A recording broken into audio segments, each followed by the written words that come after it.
What time is it there? It's like your evening, right? Is it like 8? Yeah, it's like 7:10 p.m. Oh, nice. All right. So, yeah. So this is Josh Flanagan, one of the writers from Rooster Teeth. So you are the co-creator of Day Five and Arizona Circle, and you're writers on both shows. But can Hmm. you just explain your current role at Rooster Teeth, like your main job title, and any So projects you're involved in? sure. I guess the easiest way to describe it is like I'm one of the top creatives at Rooster Teeth. So I create shows. I usually show run them, and I also produce and write and direct on those shows. I've done all kinds of stuff. I started in like shorter form there, when they did more of like the RT shorts on YouTube and such. And then I did two interactive series, 10 Little Roosters and 11 Little Roosters, two seasons of Day Five, which is a TV hour apocalyptic drama. And I wrote on Laser Team, their first movie, and edited on it actually as well. And now I'm currently producing the first season of Arizona Circle, which is a sketch comedy, like TV half-hour sketch comedy show with it's kind of a partnership with Funhouse over in LA. All right. So, first I'm just going to ask a few questions about writing. Then I'm going to go on to Arizona Circle, Day Five, and 11 Little Roosters. Okay. So first off, writing varies between genre to genre, and between writers there's also variations of world building and how it's translated to screen. So if you were to define your writing style compared to others out there, how would you define it? All right. Ooh. Um. Oh man. Um. That was a good question. um. The. What are you doing here? Sorry, my dog's interrupting. Get out of here. Oh, that's good. The Man, I don't know. I was always taught. So I got really lucky. I'll tell you a little mini story. I got really lucky when I was in college, and I met a woman in line. Who was a screenwriter, and she eventually, when I was kind of ready to take advice, because I Mhm. wasn't for a while, I was bullish and thought I knew everything. But when I finally was willing to take notes and understand what it takes to make good stuff, she kind of took me under her wing, and she was in a circle with a guy named Shane Black, who does like, I don't know if you're familiar with him, but he was famous for writing Lethal Weapon. Yeah. Um, and But more recently, like he did Iron Man 3 and a bunch of stuff. Nice guys. And he So I was always taught from them to I guess the easiest thing is like concise, evocative language. That's like what I try and do with every script. It's just like it's very vivid. It's very. I definitely lean more genre with what I write. Hmm. Before I worked for a company and did a like basically an apocalyptic Western. So that's sort of Okay. my wheelhouse, is like these weirder. So it was funny because so when I did Day Five, which was several years into Rooster Teeth, people were like, "Oh, what's it like to do drama?" And it's like, or like kind of sci-fi stuff. And it's like, actually, this is my bread and butter. Like this is what I was brought up on. It's actually the comedy stuff that's weirder for me because I haven't done it as much. But that being said, I do like to make sure everything has a little like kind of a hint of comedy. Um, I don't know. Yeah, I don't know. I don't know how I would define my style, to be honest. Just yeah, that's what I shoot for. I try and shoot for um, scripts that read really good. I don't know. Okay. So in terms of story, you said you started off doing drama instead of comedy. So Hmm. what sort of stories, for example, excite you? So, that you prefer to like write in terms of drama, like specific stories? Sure. I grew up on Spielberg, Okay. who's not a writer, but I was always a fan of his. I like things that have spectacle and heart. Mm. So I think to me that's one of the most fun things about. I mean, I was kind of drawn into this industry to make movies. Like I was excited to make movies, and I've obviously kind of ended up making all sorts of weird stuff. But the that's what always excited me about film specifically. Not that I don't love like indie films and things like that, but that idea that you can a movie like, again, going back to Spielberg, like something like E.T. to me is like that's like the perfect example of like that's a movie, because it's like Mm. takes you to this other place, it shows you creatures and things you can't see, but all the themes are, it's really a movie that's about like a kid's dealing with divorce basically, and like Yeah. but it's wrapped in such an interesting story, or similar like District 9, right? Like, so it's about aliens, but it's really oh god, allegory. That's what I'm looking for. It's really an allegory for apartheid, right? But it's Mm. infinitely more interesting than watching an apartheid drama is watching aliens blow each other up and getting basically the same message. Yeah. So that's what I love about that kind of stuff, and like I think why I gravitate to those stories is like because I'm not. Um, I like to make stuff that's for an audience. Like I want people to see the stuff, and I think about that in everything I do. Like I think about what the audience perspective is, as opposed to like I don't write scripts in the dark, being like this is just for me, and I don't care, whatever. Like I'm not the tortured artist, like who just does things for expression. Like I think I lean more towards being an entertainer and making sure that people are along for the ride, even if that ride is sad or upsetting or what have you. I always think of it like that. If this is something I would want to sit down, and if I was watching it, would I be, totally locked in the whole time? Okay. I mean, you already addressed this question, so I was going to ask if you prefer to write alone or in a group of people. But in terms of Arizona Circle, for example, you're writing with Funhouse. Mm-hmm. So I mean, it's Elise, James, and Chris, I believe. Who else? I mean, In it's a terms of small group of people, right? Yeah, like it's not a dense writer's room. Like you get to at least express ideas. So I was just gonna ask, like, do you prefer writing in a small group of people or a large one where you have to try and fight for your ideas to get across? I think I've learned in later years that I probably prefer smaller groups. uh, Okay. there's five people who, well, with Arizona Circle specifically, we did a 2 week session on what we call like breaking story. So we sat, even though the show doesn't really have a story, but you like, it's where you just throw out all your ideas and start to figure out what the outline of the season is. And with this show specifically, like what sketches ultimately we wanted to make. So there's 8 episodes. Each episode has a main sketch, kind of like the pilot, where it's like the people playing themselves in exaggerated roles, and then it segues out in and out to these other side sketches. So there's about 40 sketches total in the show.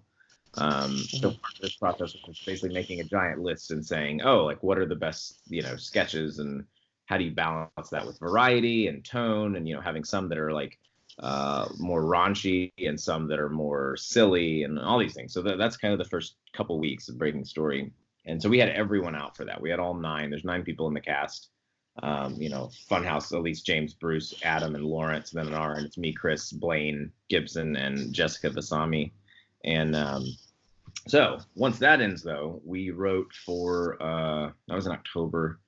So then we wrote for a little under 3 months, counting the holidays, um, with just 5 writers: me, Elise, James, Chris, and Blaine. So the people that were a little more experienced on the live action side, and then Elise and James really adding a lot of kind of what the voice of the show is, I think.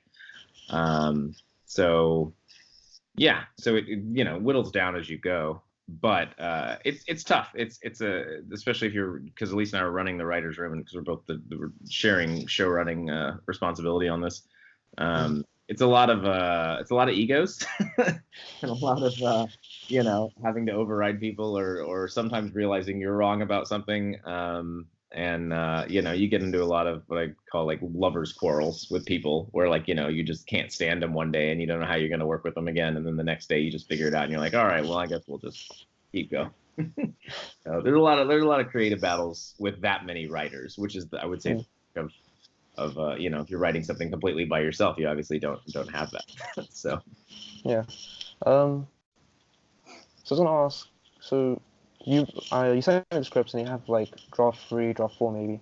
So I just mhm. want to ask, how often do you redraft the script before both of you and the executives feel satisfied with what you've come up with? Like how many times you have to redraft it?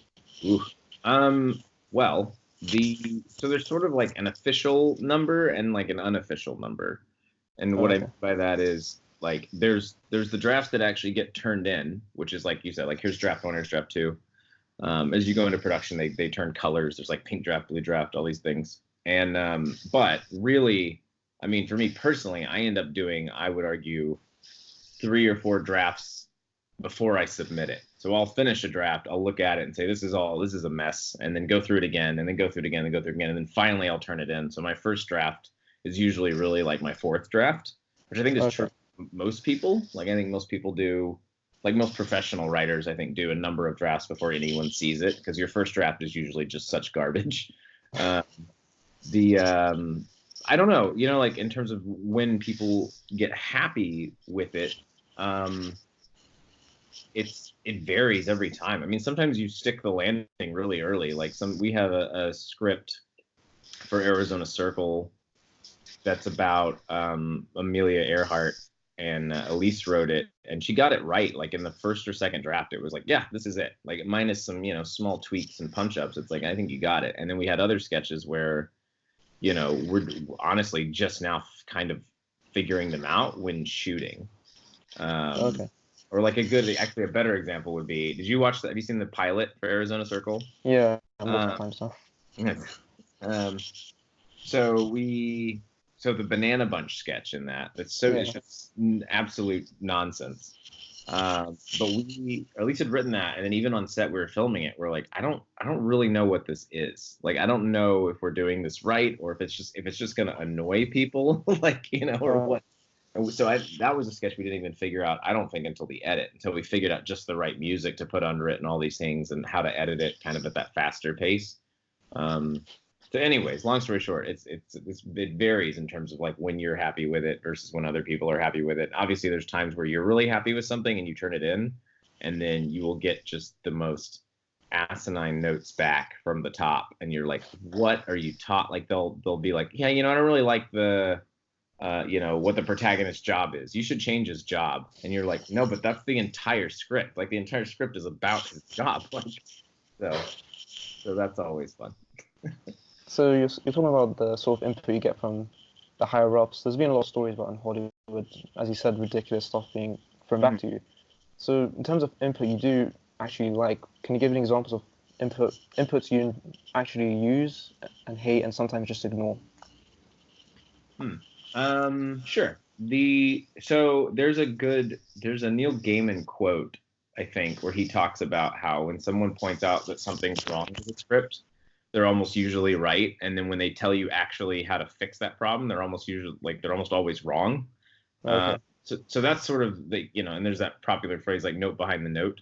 That's what a lot of those kind of higher up meetings account to. So like someone will talk to you about something and they'll say,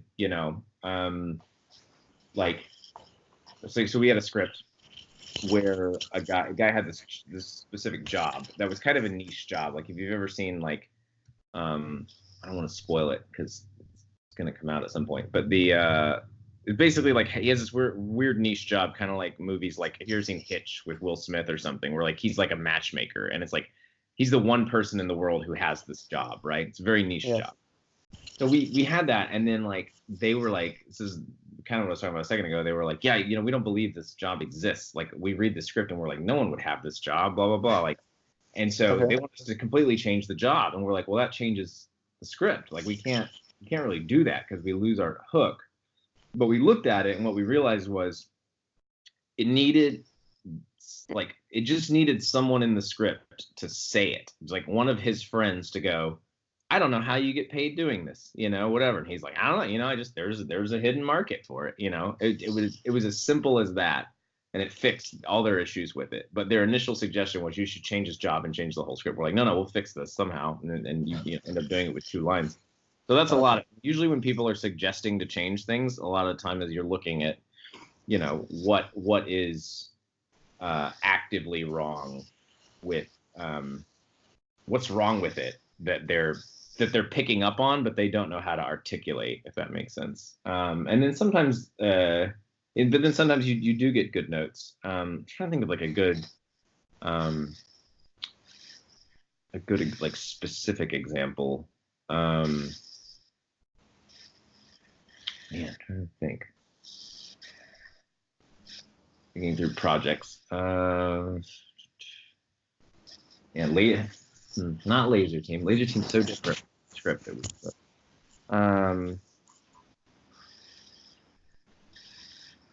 Man, I don't know. Sorry, my head's like more in production mode right now because we've been shooting for 2 weeks, so I'm more seeing like that kind of stuff on set. Like that happens Okay. on set too. Like when things get, you're directing things and you find ways to just make things that much better. The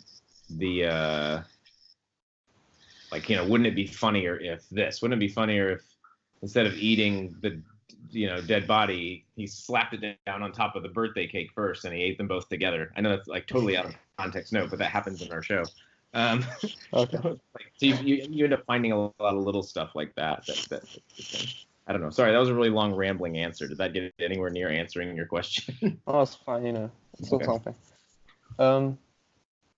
So yeah, you when you write, of course, you tend to have focus on one thing at a time. So a lot of writers make a story that fits the world they build first, or maybe vice versa. They write a story and then make the world revolve around that. Mm-hmm. So I was wondering, when you write, do you prefer to build the characters first, the world first, or the stories first?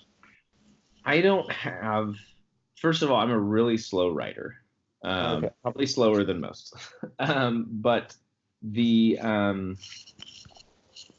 it can start anywhere. I mean, to me, I actually got into an argument with someone about this recently, who was in my opinion, was not a very good writer, but that's Okay. here and there. But they were trying to say that you had to have, all your character motivations and arcs figured out before you started a draft. I'm like, I don't believe that at all. I think that you need, I mean, I kind of visualize it like this. Like, to me, when you're beginning a project and you're excited about something, one, you want to make sure you don't lose what got you excited about it in the first place, right? So if it's like, I don't know, whatever, like a space zombie epic or something, like you'd be like, yeah, like that's, remember why you wanted to do that in the first place, like what excited you about it. Make sure you don't lose that whenever you're actually taking it to script.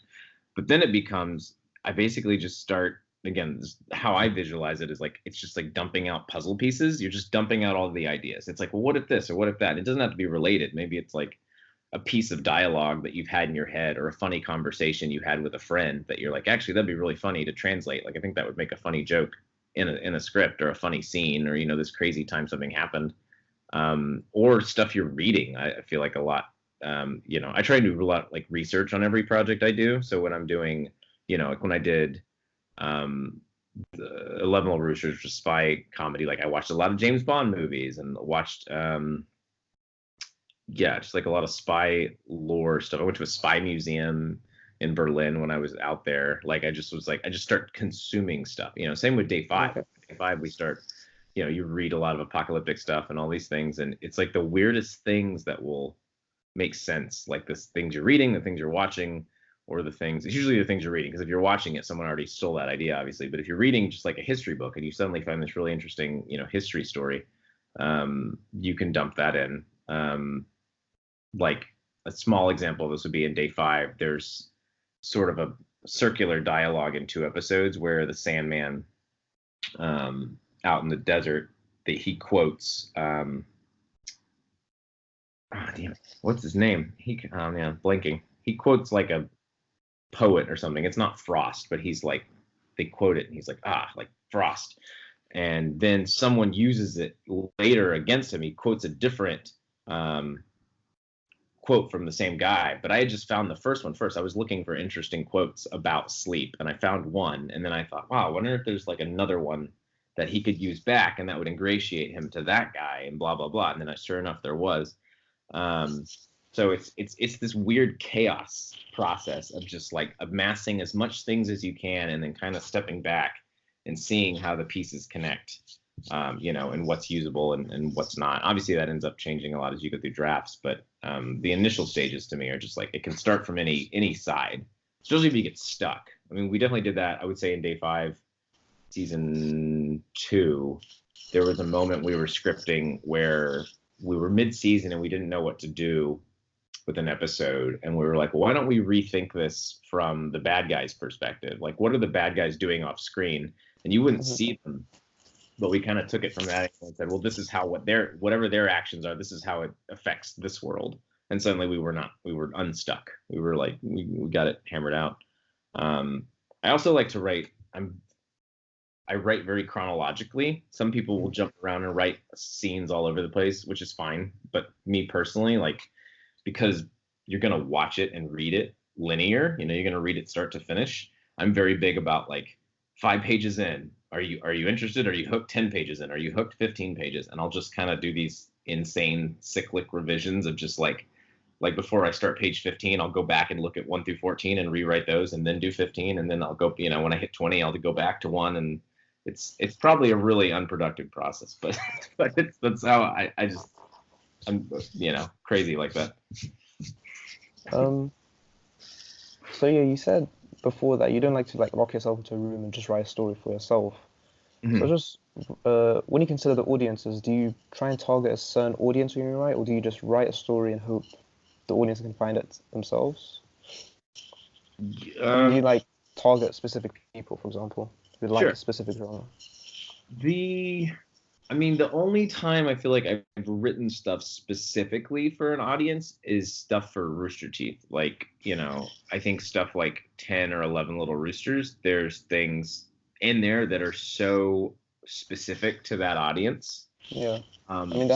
They reference heavily, don't I mean, like Laser Team referenced a lot, but also like 11 Roosters revolved around the audience, so yeah. Yeah. So it's very so those are like really specific. But even in those instances, 11 Little Roosters I think is a good example of like I tried 10 Little Roosters is a little different. 10 is very like what I would call incestuous. Like it's like that's made for Rooster Teeth fans. Like if you're not a Rooster Teeth fan, I don't know that you'll like 10 Little Roosters.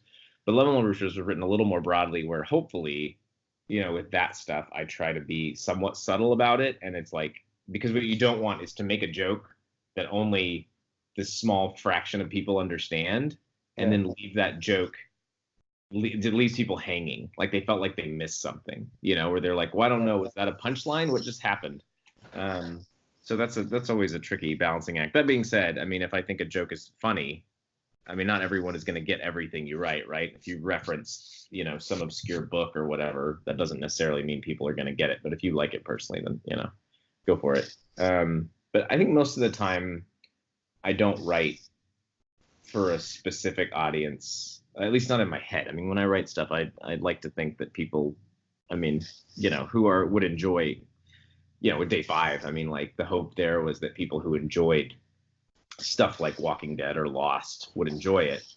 But I didn't do anything specifically to try and cater to that audience saying, oh, well, we have to have this because that's what these people like. Because I do think that can be a slippery slope of just you end up making pandering stuff that's not good. Okay. So you mentioned Spielberg before as like a spectacle director, and he, of course, inspiring you, but not being a writer, being a director. Mm-hmm. So I was wondering what other writers and directors have inspired you, and which have influenced you the most, for example. Mm-hmm. I love a good writer-director example to me would be someone like James Cameron, or at least the older James Cameron. I'm not the biggest Avatar fan, so I kind of wish he was making something else. But like Aliens to me is a perfect movie. I love that movie to death. And like Terminator 2 and True Lies and even Titanic, is big and melodramatic as it is. He's great. I think he's probably the closest to what I would want to be as a writer director, because I think obviously there's writer directors who are great. Like you have Wes Anderson or something, like who I love, and I love watching Wes Anderson movies. But like I'll never be that. I'll never be this kind of an idiosyncratic director. In terms of, I'm somewhat biased because I told you a little of my story, but like Shane Black scripts are amazing scripts to read.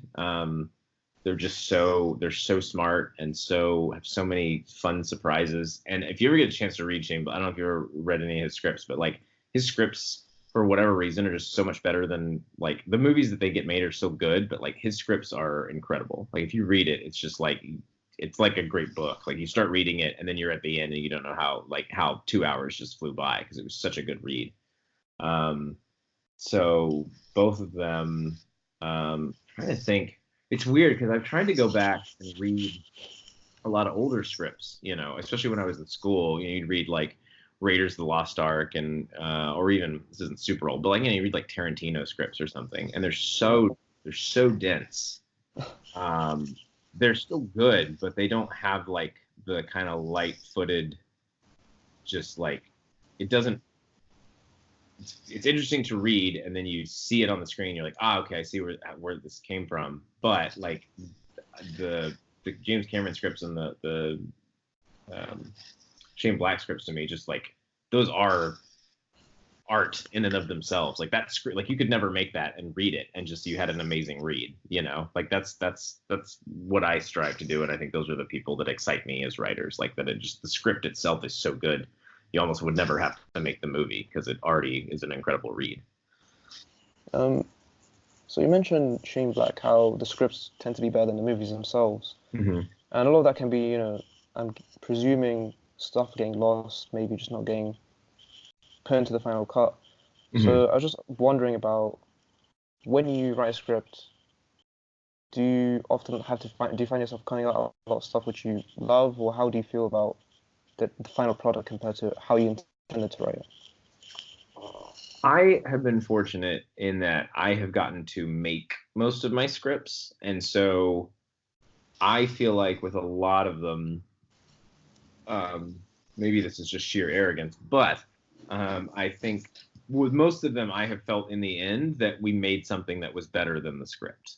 Like we found ways to make it better in casting. I mean, that's always the dream, right? So you write something good, hopefully, and then hopefully you bring, you hire a cast that is, elevates the material, finds ways to make the characters more interesting.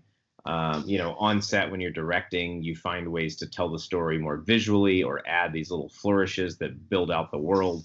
And then in the edit, you get to rewrite it again, basically. You get to like cut out stuff that just doesn't work, mm-hmm. Like maybe it worked on the page, but it doesn't work in real life. You get to,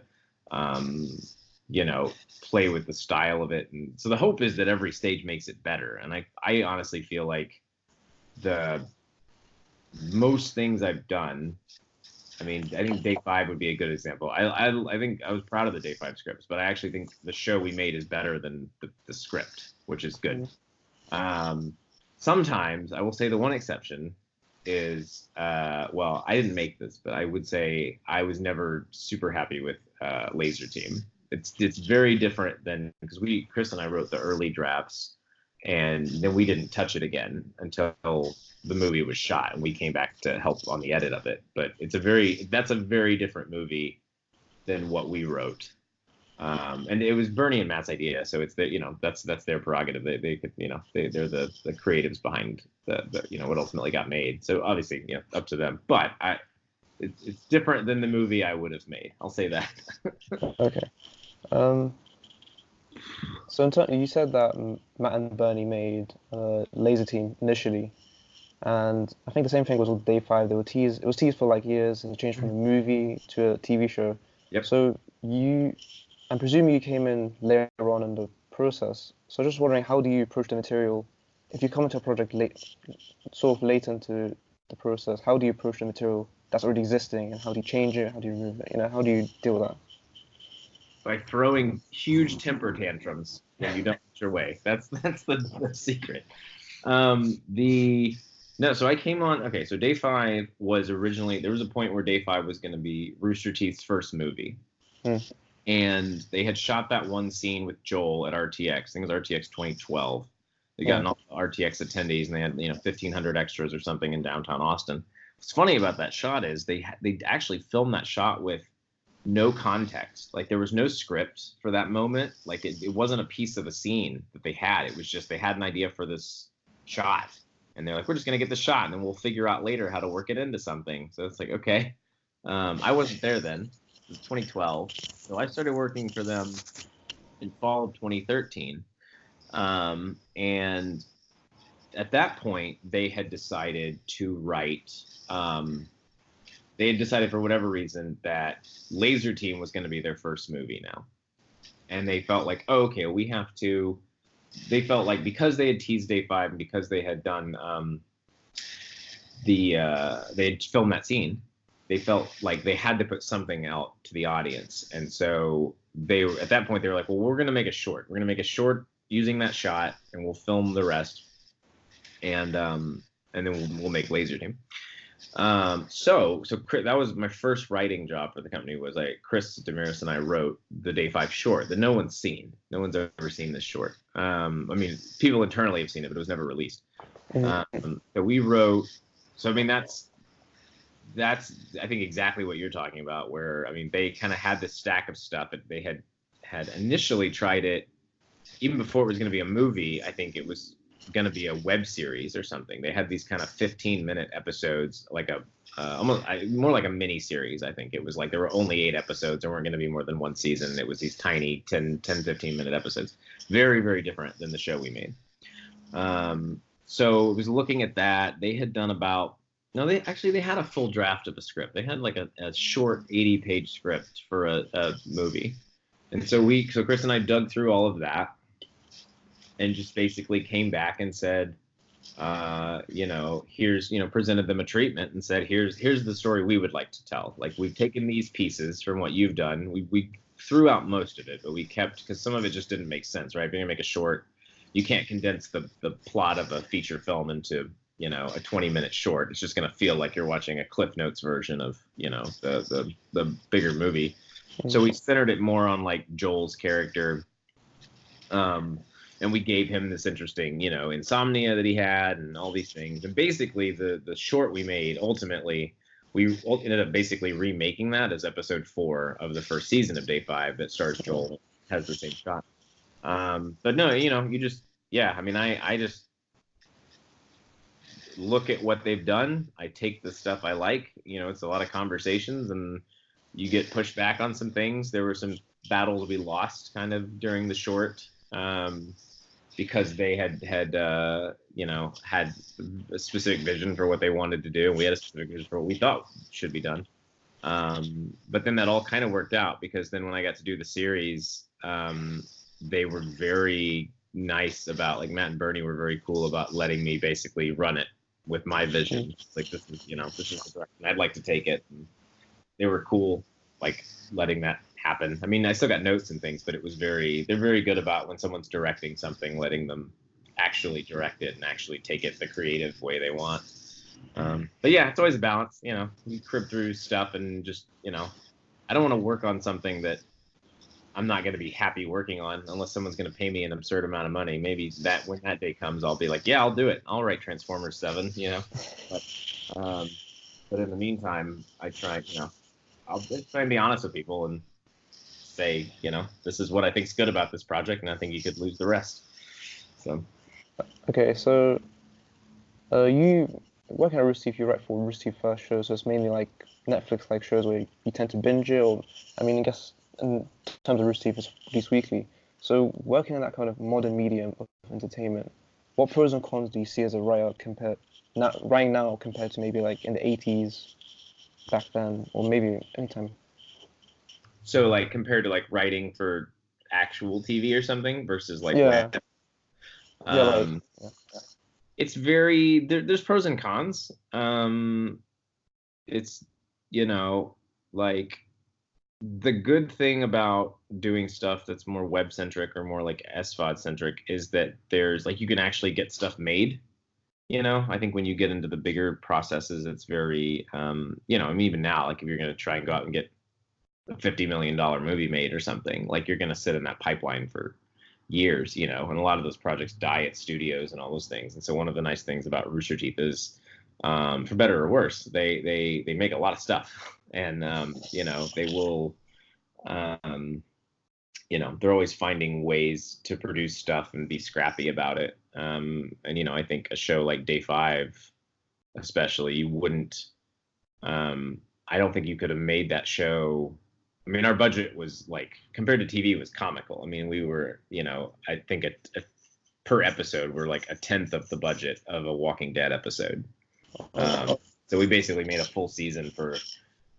we made 2 full seasons for basically the cost of 2 episodes of Walking Dead, which is insane. So there's stuff like that where, like, you if you're scrappy and you approach it intelligently, you can make stuff that hopefully looks, relatively competitive with some of the TV shows out there. But yeah, I mean, that's the best thing, is getting stuff made, in that environment. It's definitely different in terms of, like, how many people see it. I think that's always kind of the artist creatives struggle is like, at least for me, again, leaning more toward entertainment, is like you want as many people to see it as possible. So that's more of like the downside of something like that, where it's like you're gonna have, you are a little bit limited on the web and things like that in terms of the audience. I mean, sometimes that's not true. Sometimes things blow up and they go everywhere, but unless you're on Netflix itself, it's the or Amazon or Hulu, you're a little more limited in terms of your audience. Although swinging back again, Rooster Teeth itself obviously has a great audience, and like that's really nice to have a dedicated group of people who are going to see your stuff, which is cool. So if you were to give your advice to yourself when you were first starting off in writing, what would you say to yourself in terms of when you first started? Learn to take notes from people. That's one of the biggest things. Finding people that you trust that give you good notes. That makes a tremendous amount of difference. I would say, let me think of my mistakes, and then I'll give advice around those mistakes. Don't ever, if you're gonna film, I would tell myself to learn to make pitch stuff earlier, because that's something I just learned on the fly later. Like if you know how to make a good pitch deck, that goes a long way. Like a good summary of your project and imagery, and how to make it's even like a concept short. Like having those skills is a skill a lot of people don't have. Like there are a lot of people with good ideas, but they don't know how to sell themselves or sell their material. And learning how to do that, I think people get too bogged down in, because when I was a young writer, they were, they always try and teach you how to like do the room pitch, right? Like here's the elevator pitch, here's what you're gonna get in front of executives and pitch. It's like, like you'll figure that out. Like that's whatever. If you're passionate about your project, that's all you have to do in those meetings is talk about the things you love about your project. But in terms of being able to hand someone something and it speak for itself, that's the biggest thing. Like if you can hand someone a pitch and they read a 4-page pitch and they're like, this sounds incredible. Like, well, and then you never had to get in front of them and be awkward. That didn't have to be their first impression. They could read something and your words would speak for you. So yeah, learning to do pitch stuff, getting good notes, reading more screenplays. I used to be a little better about it, but I mean, like I should, read as many scripts as humanly possible. That's always the weird thing to me when people don't read. Like people want to be writers, but like screenwriters, but they don't read scripts. It's like, why aren't you reading the form that you want to learn,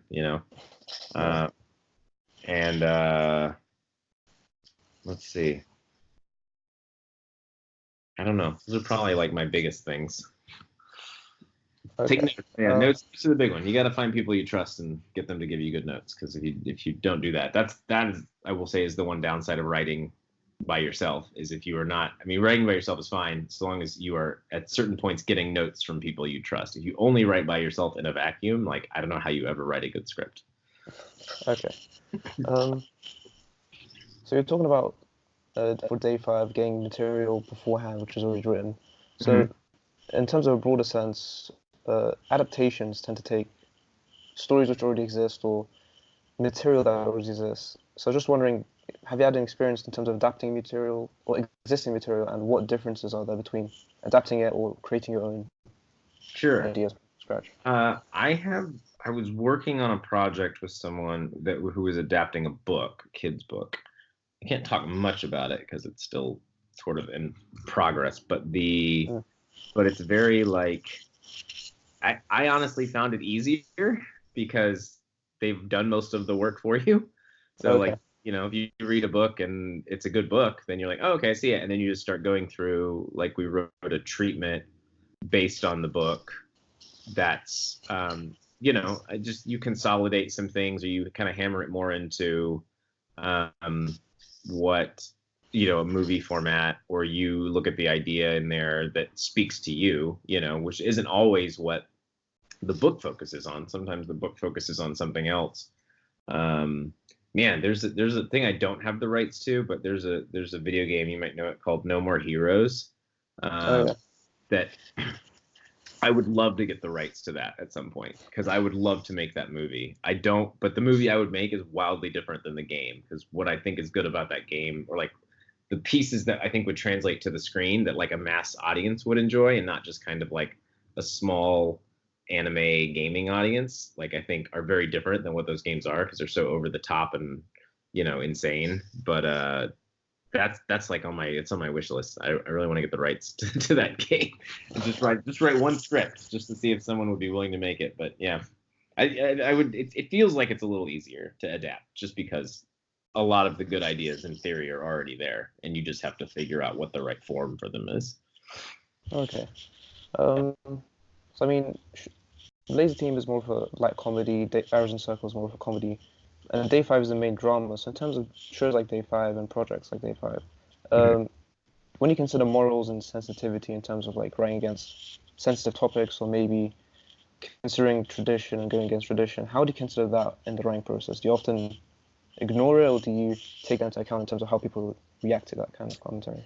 Yeah, no, we take it into account. In terms of it's kind of a weird thing too because people's, what is an issue, what people are sensitive about now is different than 5 years ago, so it's just a fluctuating thing. It's something we look at. I mean, we just flag certain things like sometimes, and the thing is like when you're writing stuff, I mean, honestly, a better example would be the sketch show we're doing right now because it's so many, right? We have so many kind of off-color sketches, like these more like offensive sketches, and so we really try hard to weigh it and say, does this make sense? Like, are we crossing a line with this comedy? Like, is this too much? Is someone becoming the butt of the joke that they shouldn't? Is this the fact that there's one buzzword in the sketch that's going to flag us?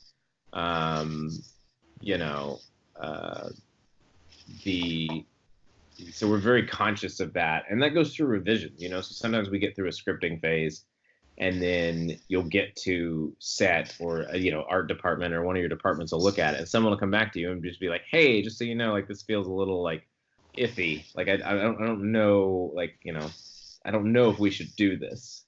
And then you kind of sit down and talk. You go, okay, well, what if I change this, this, and this? You're like, oh, okay, you're good. So I mean, and that can be something as simple as like just making sure you get the voice like of something correct. And what I mean by that is in like Day 5, there would be lines for season 2.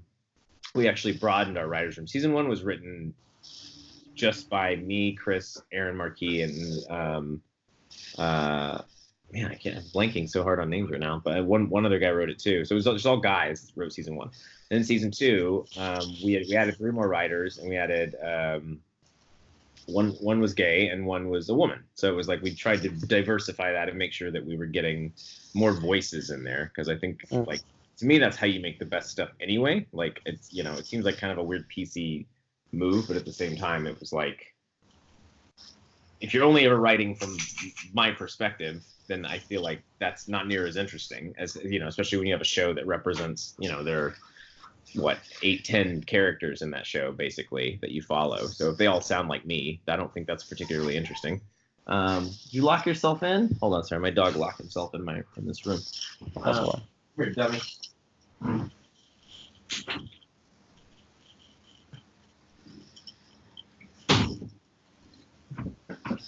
Never seen him do that. So a good example in terms of voice is like you get to set, you'd be in rehearsals with like actresses, and like Stephanie, who plays Allie on the show, would come up and be like, hey, I don't think a woman would say this. This sounds like a man. Like this sounds like something a guy would say. And then you're like, okay, well, what would you say? How would you rephrase that? Or say something with the same kind of idea. And then she'd be like, yeah, this, and like, perfect, do that. So we would have conversations like that where it's like, let's make sure we're getting these things accurate. With Day 5, actually, specifically as well, that was the first Rooster Teeth show to have gay characters in it, which that hadn't happened. Okay. And that was spurred because I was watching a panel. I wasn't on the panel. I was watching a panel, and someone asked, I think Jack, why there weren't gay characters like in any of Rooster Teeth lore, right? There weren't any, in RBB or anything else. And he was like, I don't know. Like, And I was like watching, I'm like, why aren't there? Like that doesn't, make a ton of sense. Like in terms of, I mean, at least for the people I'm around and like the world I interact with, it's like that makes sense. And it just had dawned on me that I'd also never done that. It's like, oh, I've always ever written the same, you know, straight white guy character. So I made it a point in season 1 to be like, we need to add diversity, and like there needs to be a way that that's handled. That's where uh what's the word I'm looking for? It's like it's not lampshaded, right? It's not like, oh, this person's gay and everything they do is centered around them being gay, and you're like, no, Yeah. it's incidental. That's what I'm looking for. Like that their sexuality was incidental, and it just, yeah, okay, that's a lesbian and that's her girlfriend, and you're like, cool, and you just shrug it off and go because it just is normal. So that was an instance where we took special care, I think, in the scripts to make sure we got that stuff right, where it didn't feel like we were pandering and saying, look, we're throwing in a gay character, like, they're super gay. Like, it's like, no, it's part of who they are, and it just is. So yeah. So you're talking about diversity in terms of day 5. Mm-hmm. I was just wondering, so you said you got gay writers involved and you sort of added a better perspective to it. Mm-hmm. But in terms of writing in general, when you consider diversity, how would you try and make it organic in a way? I mean, you personally, how would you try and make it so it's not just a character of the stereotypes associated with it, more so just an organic path? And so Yeah. how would you approach that? Um, I mean, I think it depends what you're trying to do, right? So personally, I don't write like when I write characters. I mean, depending which facet of diversity you want to tackle first, but like when I write characters in terms of race, like I don't write race into the scripts. Like it never Yeah. says this guy's white, this guy's black, like whatever. It's just like that's just the character. That could be anything. It probably sounds more like a white guy because I write it, but like, and I don't tackle stuff like like I don't think I would ever tackle any like I don't think I would ever do a story about racism or things like that because I wouldn't know how to write that story. Like Mm. that's not something that's sort of in my creative wheelhouse. And so I think making sure like and then on the other, if it's like having women or you know, different sexualities, I think like I just write them as people. And then that stuff is usually not a huge piece of it. So I'm probably like never gonna write these really dark, indie dramas that are still great, but like I wouldn't be, I don't think I'd be very good at diving into the interest, like, of how someone, being gay, how that affects their life. You know what I mean? On like a day-to-day basis. I would be terrible at that. I just wouldn't know how to tell that story. So if I guess that stuff just doesn't end up in my things. Like the people, like they'll be, they're just characters. It's just like, yeah, that guy's, like especially when you get to casting, like, yeah, that guy ends up being, Asian or whatever. But it's never there would never be any intricate, piece where it's like this is how this has affected his life and things like that. So that would definitely be a part where I would be like, I need to partner with someone as a writer on this who actually knows what they're talking about because I don't. So Yeah. yeah. So yeah, you're right in terms of I mean, usually you see a lot. I mean, before you'd see people of maybe race or different religions just offering, or that factor just being a reason for a certain scene to Mhm. maybe use emotionally. I Yeah. mean, even now it's being a whole thing about. I think it was like the NASA film, Hidden Something, where I think Kevin Costner was just used as a Yeah. hero in a way, in that way. Yeah. Hidden Figures. Yeah, So you're yeah, talking. Yeah. Hidden Figures, yeah. Yeah, where he just like the white savior. And there was, I mean, obviously all that uproar about the Oscar winner, the Green Book, which is basically Yeah. the same thing. It's just like white savior character. But I would say like that just to me just wouldn't be a story I would tell. I would never be like, I'm gonna Mm. write a feel good like drama in the South in the whenever it's the 50s or something that tackles racism head on and be like, Mm. I'll leave that movie to someone else. Like I'm gonna go make this apocalypse movie instead. Yeah.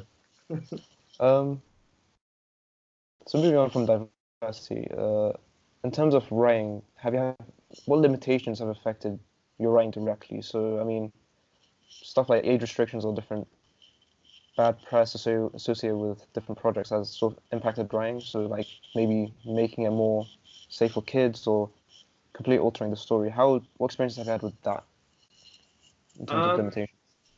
the I haven't. I mean, I try and factor again. I mean, this goes back to I think audience, um, in terms of like knowing it's audience and tone. So like knowing what you're making, and you know what makes sense for that world.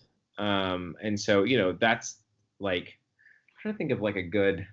I feel like all the stuff I make at Rooster Teeth is pretty R rated. Like I can't think of anything that doesn't at least have like some fucks in it or something.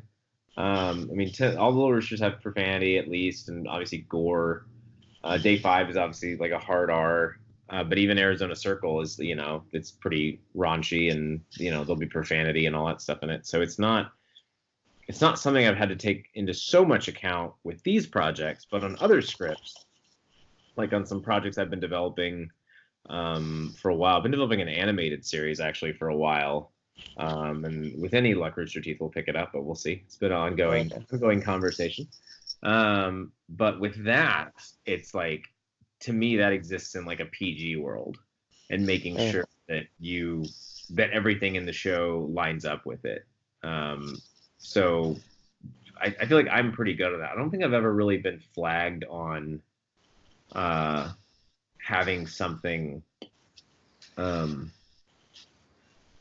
where I wrote something too offensive or something. You know what I mean? In terms of like what the audience could handle versus, obviously like we talked about before, sensitivity issues to certain topics, but not necessarily like general changing of things. Yeah.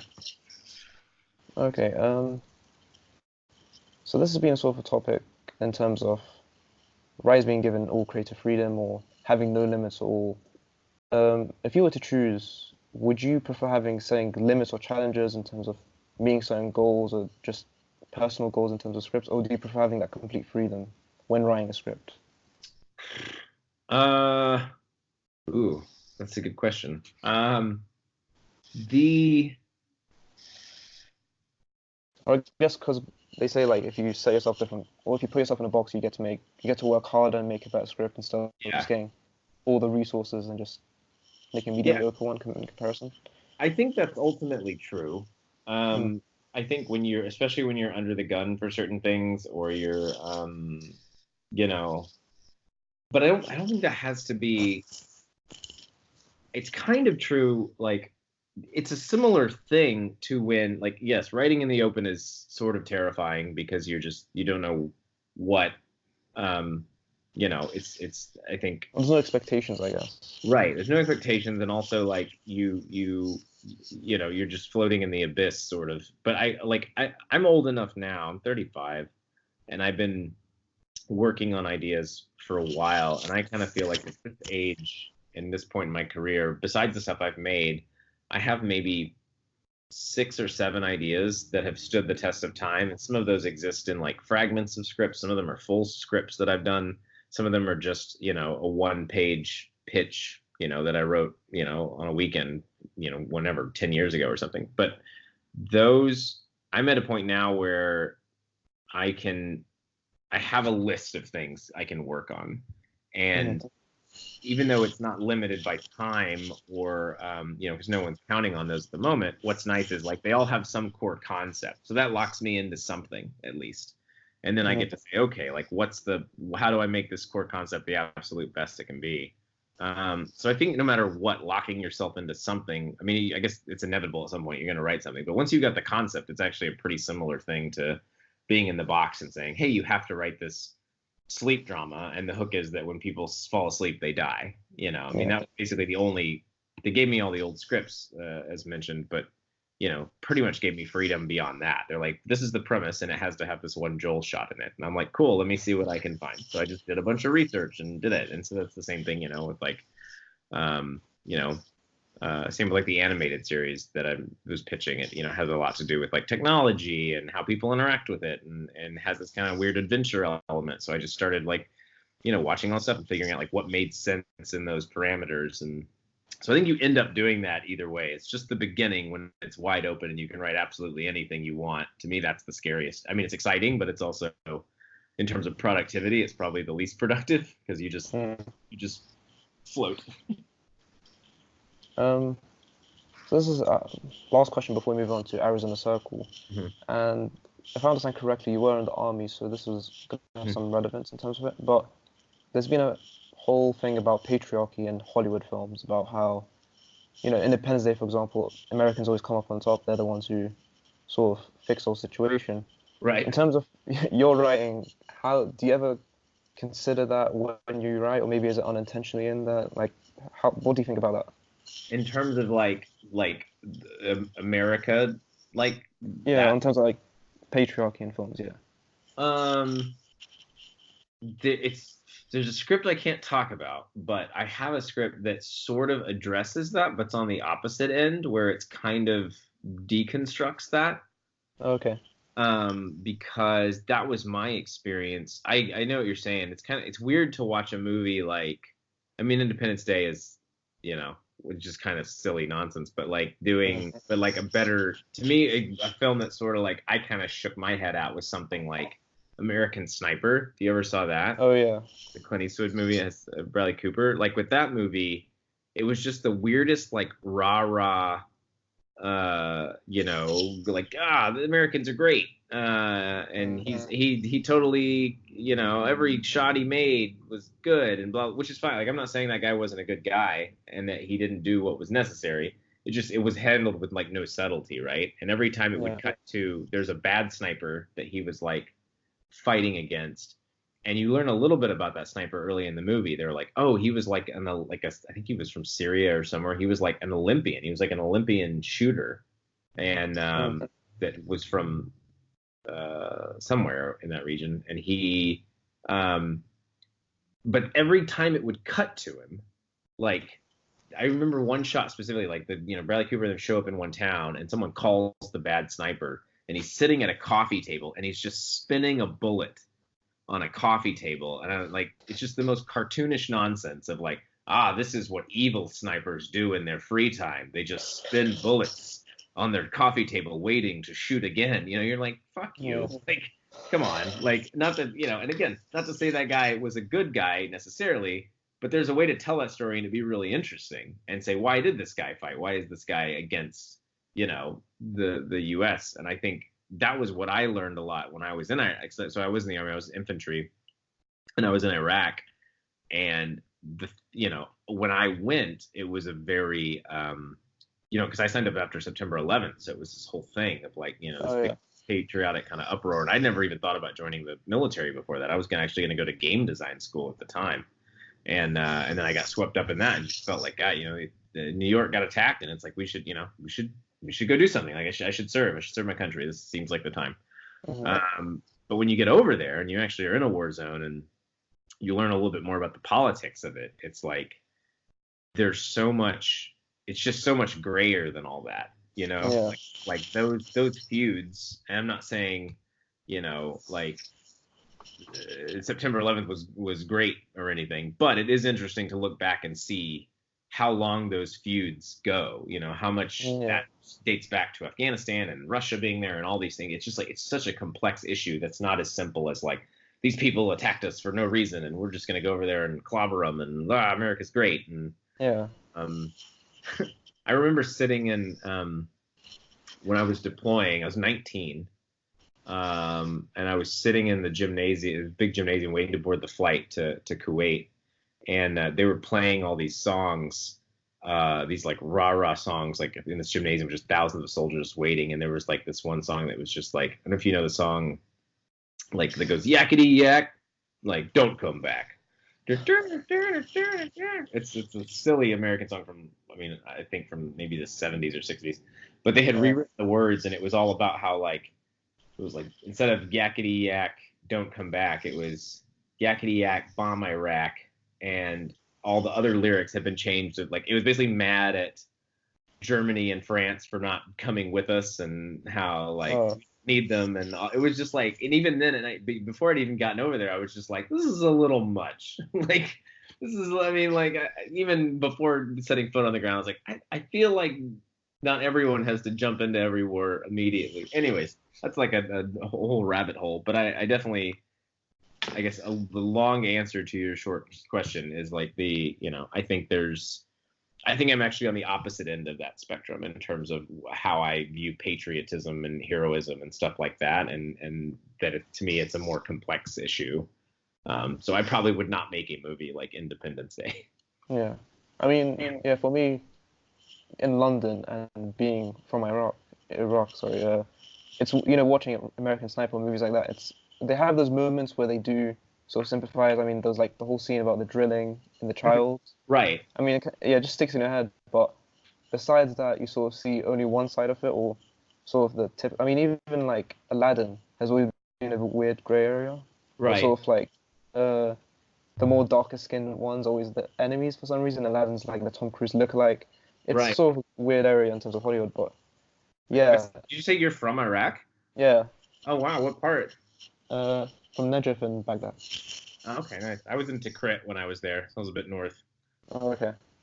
The Yeah, it's weird, isn't it? Like the way that the like that. Well, that drill scene bugged me because I Mm, watched it and I thought this is a very like you said, like, it's very villainous. This is a villainous like he's gonna drill a child, and you're like, do people? I mean, I yeah. did some crazy shit when I was there, but it's like not. That just felt so staged to me. And then I actually went and looked that up later. I was like, is this based on a true? Am I overreacting? And this is based on an actual thing that happened to this guy? And it's not. Like that didn't happen. So it's Never happened. actually no. It's like Oh, not in that guy's memoir. It's something they like kind of. I think that character like that the man existed, like the warlord or whatever he was that yeah. like kind of ran that area. But I couldn't find anything that said the sniper guy had actually saved anyone from being drilled. So Yeah. yeah, because it stuck out to me when I watched it. I was like, this just feels like it's kind of like the bad sniper. It just like feels villainous, and not that like again, not that necessarily the insurgent side is the good side, but there's Mm, still people, and there's still some interesting. There's reasons why they're doing what they're doing, and I would be yeah. more interested, even if you don't like them, to learn that than to just be like, yeah, they're just cartoon bad guys, and the American guy wipes them out. Yay, Yeah. kind of like, They always have like they always tend to have like one character which always helps. I mean, I think there's a Mark Wahlberg one, like Lone Survivor, when yeah, yeah, I think it's just one good guy who came and helped him, but everyone else is sort of against him. yeah, It's also that weird area where it's just a single, like an outlier basically, compared to yeah, everyone else. yeah. There's a lot of weird tropes. I also kind of feel like I mean, both those movies feel like they're made for the same audience. They're made Yeah. for this weird, you know, like Republican American audience that just eats up any, military movie that comes out. They're like, yeah, fuck yeah, America's kicking ass, and you're like, okay, everyone's so brave. It's a whole market, I think. And okay, so in terms of uh, I'm now going to move on to Arizona Circle Okay. because you said that it was you, Chris, Blaine, Jessica, and Elise and James from Funhouse, and you said that James and Elise were less experienced writers, right? I mean, they sort of just bought the voice of Funhouse, or they've had Yeah. experience Well, I mean, writing. they did a lot of writing on. I Yeah, mean, they wrote as much as anyone on the show, but they are, their normal content's different, right? They usually mm, do much more like pop them in front of camera, and they do funny stuff, and they're great. They do great editing gags and stuff. But in terms of writing long form content, like a half-hour TV show, they're a little, they don't have quite the experience of at least Chris or I coming off, day five. So yeah. um, and you're currently filming Arizona Circle, so in terms of how do you mind saying like when you first started writing the actual season, not the pilot? Like how long ago was that? Like the actual first instance of production? So when did we start Oh, right. writing So, the season? yeah, yeah, The yeah. we started writing in mid-October. In Okay. mid-October, we flew out the Rooster Teeth people. We all flew out to LA and stayed there for 2 weeks and did the story breaking, and then we wrote basically November through the end of January on the actual scripts. And in terms of, so you're in Austin and James and Elise are in LA. Mhm. In terms of writing in two different locations with, sort of the actual group in one and you guys in another, how is that different? I mean, usually the writer's room is always, people always instantly available. In terms of writing different states, how do you approach that? How was that limitation? It's challenging. Because one of the other issues we face besides just the distance is that Funhouse has things they have to accomplish every week, right? Yeah. Their content doesn't actually slow down just for our show. And then the same is true of on my end. I was lucky because I could dedicate all my time to this. But Chris, Blaine, and Jessica are all part of the Rooster Teeth new like core cast, so they're doing new RT shorts, RT lives. They're on the the podcasts, and so a lot of their week is actually taken up. So it's a weird balancing act of just having people just having setting deadlines and meetings and Skypes, and then I also personally tried to be in LA as much as possible. So at least once a month, I was in LA, October through January. I would spend at least a week or two in LA every time. Like we would basically, when we got to the end of every writing pass, it would be like the end of the first drafts. Like I would go to LA, sit with Elise for a week, and we would just go through the scripts line by line, making any final tweaks or cuts or whatever else. And then we did the same thing again in December, and then we did the same thing again in January. So every time we kind of had the big milestones come up, I would actually fly out there and we would sit for that week and just go through it, all day. And in terms of, you said that James and Lee's provide the voice for Funhouse. In terms of when you write, do you often find yourself intentionally writing for the Funhouse audience, or do you write whether you think it's funny and then approaching them saying if it's right afterwards? So this is a funny point of contention because I think they lean a bit more toward their audience, and we'll get in pretty fierce arguments sometimes actually over this, because they'll be like, no, but our audience will think it's funny, and I'm like, I don't care, I don't think it's funny, so like fix it. So we get into it. It becomes a point of contention sometimes, and then there's just compromises both ways. So sometimes we're like, well, what's the joke where we can both be happy with this? Like we can both think it's funny, but your audience is still gonna like it. So but I think they definitely have their audience more in mind. Something that factors a little bit more into than writing is actually promoting the show. So like, because we also have a hand in how the show will ultimately be promoted, and like what, for instance, like, the show is 22 to 25 minutes depending on the episode, but they want to break the individual sketches out like they did with the pilot and put them on YouTube or Twitter or Facebook or wherever. So we actually factor that in a lot in terms of like, what is at least one sketch of every episode that will very much appeal to the Funhouse audience, and can we make sure in production that sketch is stacked with Funhouse cast, so even if it's a good premise, or we think the Funhouse audience would like the premise, if we cast it with me and Chris, it's gonna be, they're not gonna really care because they don't track with us that well. So it comes up a lot in terms of, it's a balance, I think. But I think ultimately, we're trying to write the show you want to make, but at the same time understanding that it's going to go in toward the Funhouse audience, and making sure that you don't make something that's so off brand for them that, they'll just, hate us for it. So Arizona Circle the cast is mainly comprised of the writers, so sort of you guys and Adam and Bruce and anyone else from Funhouse. So in terms of, compared to Day 5 where you're writing for certain characters which are not you, and you sort of distance yourself from that, having you in the sketch, is that sort of just an afterthought where you're just thrown in, or do you write with yourself in mind? Because I mean, you're playing exaggerated versions of yourself, so so we I mean, again, because of the perk that we're writing, knowing that we're going to film the show ourselves, which is not always a perk you get. But we do factor that in some, and especially thinking, I mean, in terms of, there's other factors that go into it too, in terms of like making sure that, when you hit production, making sure that the cast is balanced, so that one episode, there's most episodes have 5 total sketches, right? The main hub sketch where everyone's playing themselves, and then 4 kind of side sketches. Yeah.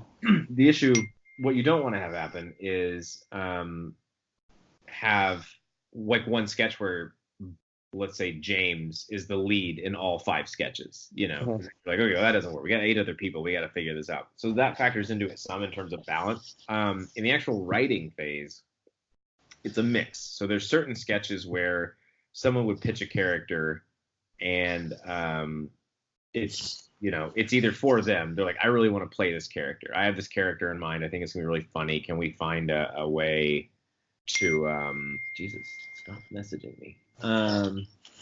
The Can we find a way to do that? With whatever, and then we'll be, is there enough meat there basically to build a sketch around this thing? So there's a handful of characters. I want to say everyone had at least one character like that, where even in writing, it's like, okay, well, we know this is Blaine, and we know this is Elise, and we know this is Jesus Christ. We but at the same time, there were also sketches where we don't know. We're like, oh, it's these two characters, and we think this will be funny, but we don't have this cast in mind, and then we didn't figure that out until actual like pre-production, who was going to be in what, and we were doing more of the balancing act. So it's a mix. Anyways, short answer is, yeah, you do. Some of them are written with very specific people in mind. Others are written with total blank slates. Okay. So when you compare Day 5 and Arizona Circle, they're complete polar opposites in terms of this episode structure. I mean, Day 5, you have an hour long or 45 minutes, whereas Arizona Circle, you have 5 sketches per episode. So in terms of, like, a sketch usually begins and ends within that same episode. But for Day 5, you have an overarching arc. How do you deal with that in terms of having a season arc compared to maybe just a whole story in a sketch? Sure. I mean, you just need more time to write it, basically, and you end up spending more time. We spent, like I said, we spent maybe 2 weeks breaking story for Arizona Circle, just figuring out what sketches we want to do and such. With Day 5, I think we spent a solid, I want to say the first entire month was just breaking story and just figuring out what happens in the 8 episodes. And yeah, man, that was a really fun story breaking, though, because you get it's fun to do that arc, especially when you bring in new writers, because you can ask them. Basically, you wrote the first season, and then you bring them in and you just add, what do you think this is? It's they've only seen the first season, so they have no idea what's in my head or what's in the show Bible. And they're like, what do you think of this? Why do you think this is? Why are people saying this in the show? And then they would offer up ideas, and some of those ideas were better than what was actually planned. And it's like, you know what? We're going to do that. We're going to do your idea instead. I think one of the ones like that was when there's a thing in season 1 about how there's a rumor about a safe sleep zone, and no one knows where it is. There's all these scattered reports. They're like, they keep saying it's in Hawaii, or it's in Australia, or everyone keeps reporting it different places, but then no one can ever confirm it. And so I pitched that. I was like, why do you think that is? What's going on there? If you had to think, what's that? And then one of the writers, Katrina, was like, oh, obviously, isn't it? It's because it moves. That's why. And I'm like, yeah, that's right. I mean, I told her I didn't actually, we would just kind of plan it as a phenomenon that could appear anywhere, but it wasn't an actively moving thing. So to me, that was so much more interesting than just it's this myth and people are it's lost in rumor and no one actually knows where it is, but just hearsay kind of breaks. It's no, it actually moves. That's why people report. I'm like, I love that. I think that's brilliant. And so we cribbed that for the show. Anyways, that's a tangent, but an example maybe of when writing gets better and you find something out in the room, than what you had originally thought. So you mentioned a story break. Can you just try and explain that in terms of what happens in a story break, for example? Just as a simple explanation for anyone. Sure. So when you're breaking story, you're basically painting the broad strokes of what is going to happen over the season and what episodes it's going to fall into.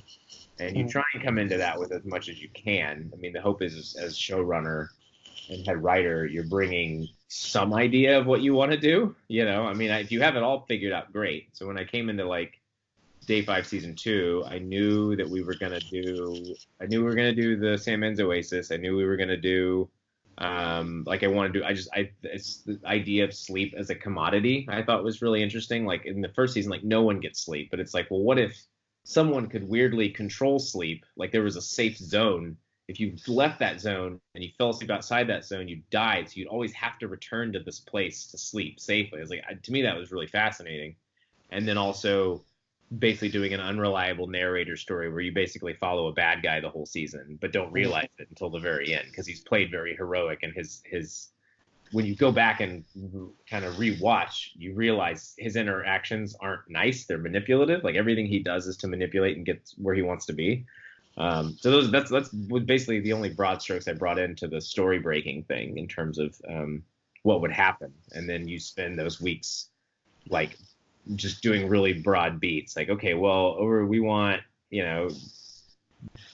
Jake and, what's really broad? Jake and Allie, or not Allie, Jake and, what's her name? Whatever his love interest name is that I'm totally blanking on. They fall in love this season or whatever. Like she sort of gives in to him or they, whatever, blah, blah, blah. So like, that's where you paint that stuff real broad. And then you circle back and send out scripts and people start to really fill in the details. And so how would a story break work for a show like Arizona Circle, where you're writing completely different sketches over just sort of random episodes? How would that work in terms of story break?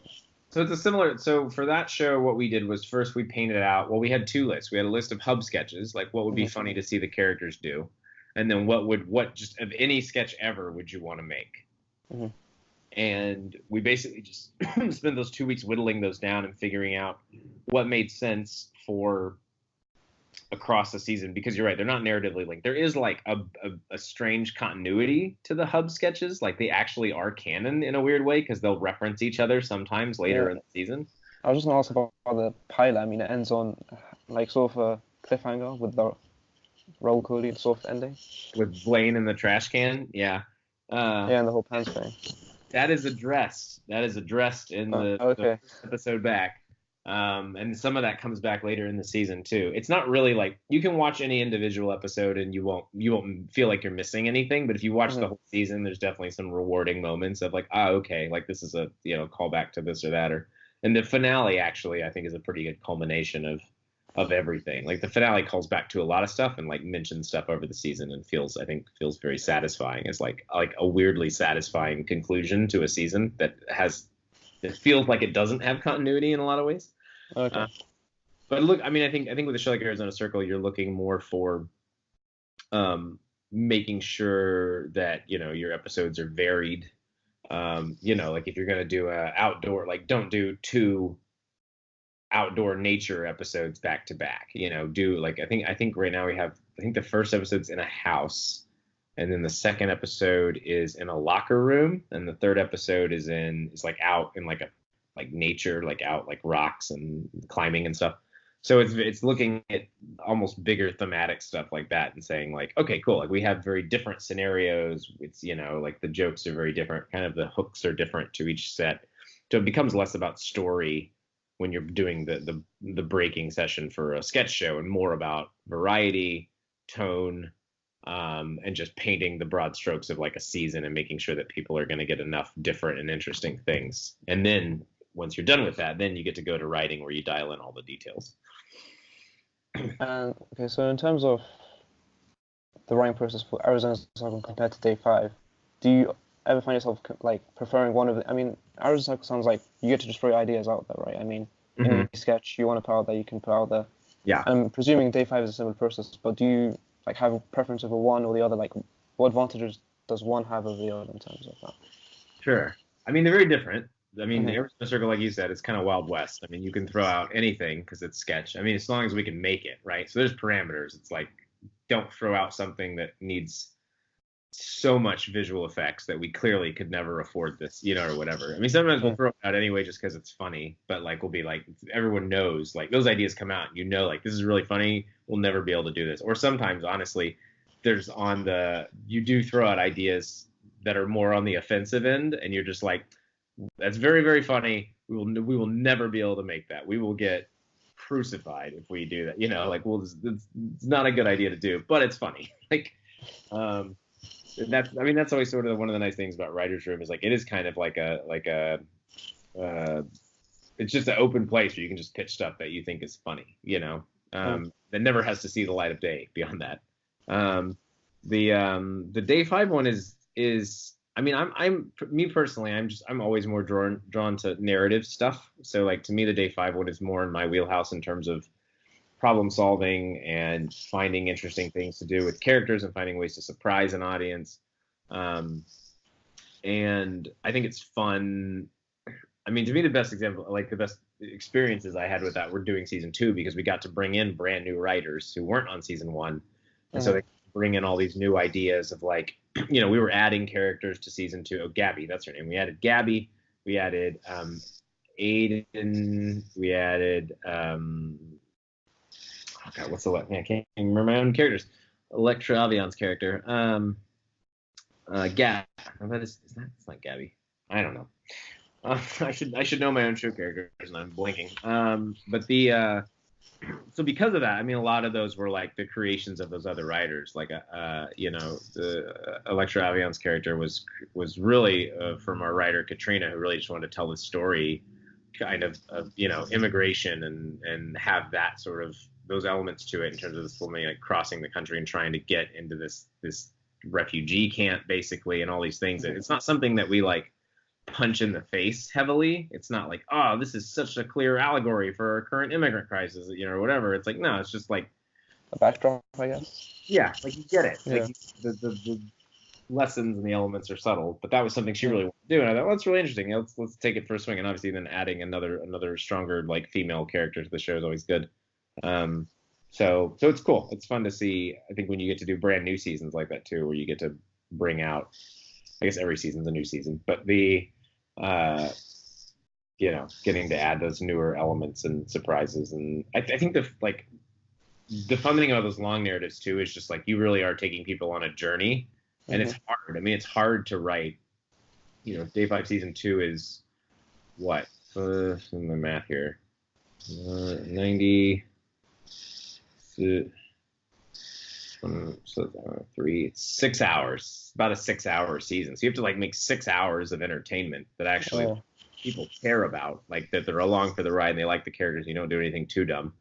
And that's really, really rewarding, I feel like, if you get it right, and finding that in the room, I think is really fun. Okay. In terms of shows, a sketch show, I mean, a big example is like SNL. So you have a lot of competition every week. If you don't get a sketch in, you're not going to be in that week. And it sort of affects your sort of reputation and drives competition among them.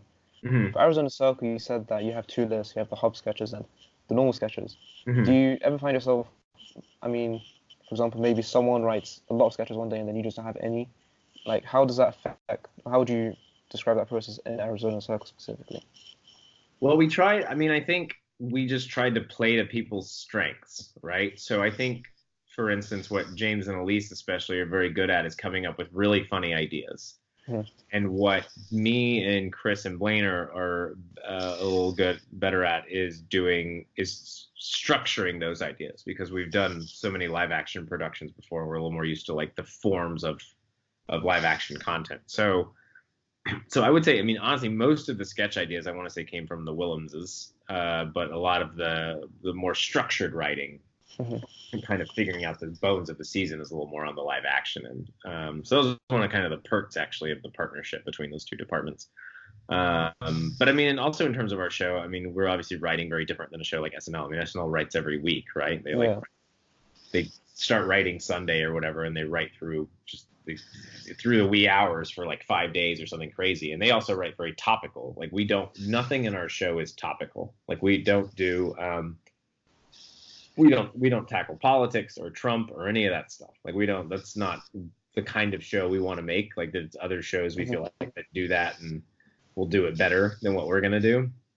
So we just tried to make something we thought was interesting and different enough. It's hard to be super different because sketch comedy is ubiquitous. It's everywhere, like, although I will say in the US, there feels like there's kind of a lack of it right now. I mean, with like, Key and Peele gone and, Portlandia is gone. Like there's several like the shows that have been more recent sketch staples that are kind of not here right now. But so with our format of having that hub sketch as us, and then going into those side sketches, we tried to find kind of a new way to attack it that was kind of interesting, where it would be more, because a lot of those sketch shows, I think, are almost more entertaining if you just watch the sketch by itself. Like Key and Peele or whatever. Like, I don't know if I've ever actually watched a full episode of Key and Peele. I think I've only ever watched individual sketches on YouTube. And we tried to make a show where you can have that element. Certainly, individual sketches are entertaining, but there was a rewarding kind of feeling for watching the whole show, like a whole episode, because you got that hub sketch throughout, and the way it's stitched together with the cool transitions tried to make it something a little special. Okay. So in terms of the writer's room for Arizona Circle, if you were to describe it, like if there's a fly on the wall, how would you describe the writer's room for Arizona Circle in terms of like how does a sketch get synthesized in that room?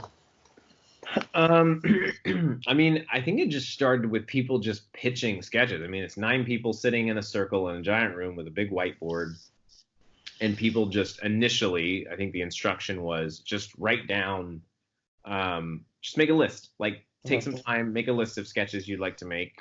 We were also lucky in that we had a couple of sketches that were written when we did the pilot.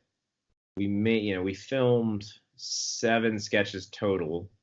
The ones that are in the episode, and then that we did a Shredder sketch, a Ninja Turtle sketch that was released by itself. And we had written a few more that we just didn't think we could make at the time. So we actually had a couple from that we were like, okay, now we're ready to. I think these would be great for the show.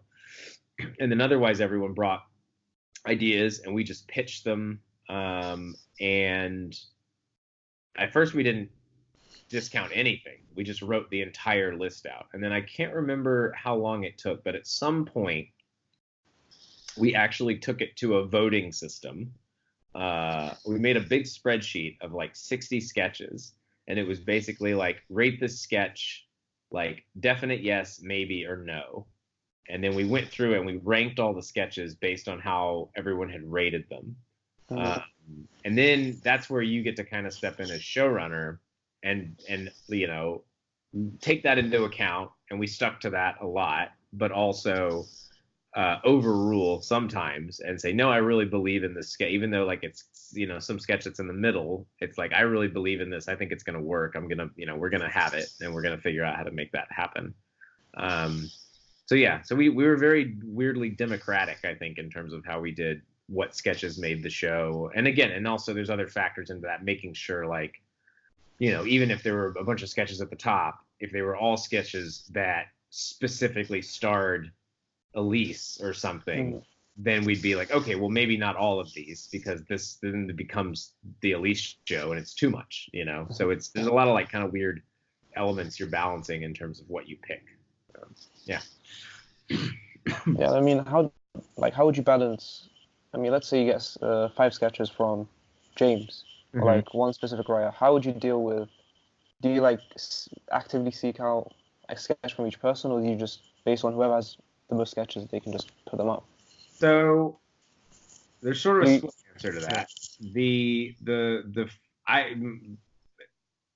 First of all, yeah, like the number of sketches people initially submitted is not equal. I want to say James and Elise are responsible for the majority of the actual sketch hooks. But on the other end of that, on the more political end of that, you are trying to appease this group, and you want everyone to feel invested. And so you are trying to get at least 1 or 2 sketches in from everyone, so they feel like they contributed and feel like everyone's happy. I mean, I think most of the people we work with are pretty cognizant of what, like, they get it. Chris or Blaine, for instance, like, they're not going to throw a tantrum because James and Lee's got more sketch ideas in. Like, we're all fairly on the same page creatively in terms of knowing like which ones are the best. And so that wasn't something I dealt with hugely in terms of just having to appease people. But yeah, I mean, it's definitely not even in terms of the number of people sketches. Now, when it comes to writing, that's when it gets divided equally. That's when you say, here's like, find, even if you didn't come up with the idea, give me a list of sketches you would like to write. Like, of the list that we've approved that are going to get made, give me your wish list of which ones you'd like to write, and then we divide those by people, and everyone ends up writing, 5, 6 sketches or something. And so those are all even. Okay. So I'm just gonna go to the script because I have it on me now, and going through it and like comparing it to the show, there's a lot of like slight variations. I mean, like through lines, it's just like small. It goes from like small little instances to, I mean, like there's a whole bit about Lawrence not seeing or his eyes being closed. Yeah, I got cut. Account. I really liked that joke too. So like in terms of like those changes, do those often happen on set, like editing the script on set, or do you find that like how does that happen? Most of that happens in the actual. Well, it's a mix. Some happens on set. I would say more often than not, you end up adding on set than taking away. So a good example of that is in the casting sketch. There's that whole beat where James and Elise put their heads together and they have like a mini conference by themselves, and that's not the script. Like they just did that on set. Like we just were like, do a wild take, just do whatever. And so they did that. We thought it was really funny. And so for all the other takes going forward, we did it. And then it obviously made the edit. So that was something that was not scripted, but it's in the show. For something like the Lawrence thing, we filmed that. Like we have it. And there were edits of the show that had that joke in there. And then I think with that, it wasn't that people didn't like that joke by itself. We had an issue where we felt like we didn't love the beginning of the show. Like we didn't love the first kind of opening block, and it's still not quite perfect to me, but we just wanted to get through it a little faster so that you could get to the cuck sketch, because we felt like the cuck sketch was really strong, and we were just like, we gotta get people to cucks before they check out. So how can we lean this out and rearrange it to where it really moves? So yeah, it's a mix. Some of it's on set and some of it's in the edit. And in terms of like, I mean, you have a lot of shows now which are sort of pick up and shoot. Like they're giving a lot of money towards small creators and just saying make a show. In terms of like a show like Arizona Circle, you have to like, I'm presuming you have to go through a vigorous sort of production process. Do you prefer that over like just picking up a camera and just shooting in a sketch you just got within that minute? Like, yes, I mean I'm at a place.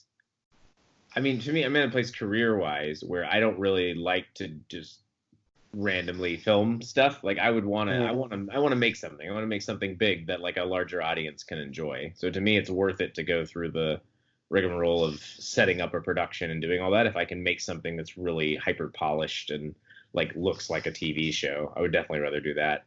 I mean, Dave, I think our current crew, like a pretty sizable crew of Arizona Circle. I think we have a crew of about 45 people working on the show right now, from art department to camera to grip to all that stuff. So it's a nice little, it's not huge, but it's a solid production, and that's definitely the stuff I'm kind of like like I'd like to make now. Like I don't think I would be content, even at Rooster Teeth, I don't think I would be content with going back to making like RT shorts again or something. Like I'm interested in long form content, and I feel like if I step away from that at this point, that feels like a step in the like backwards in a weird way.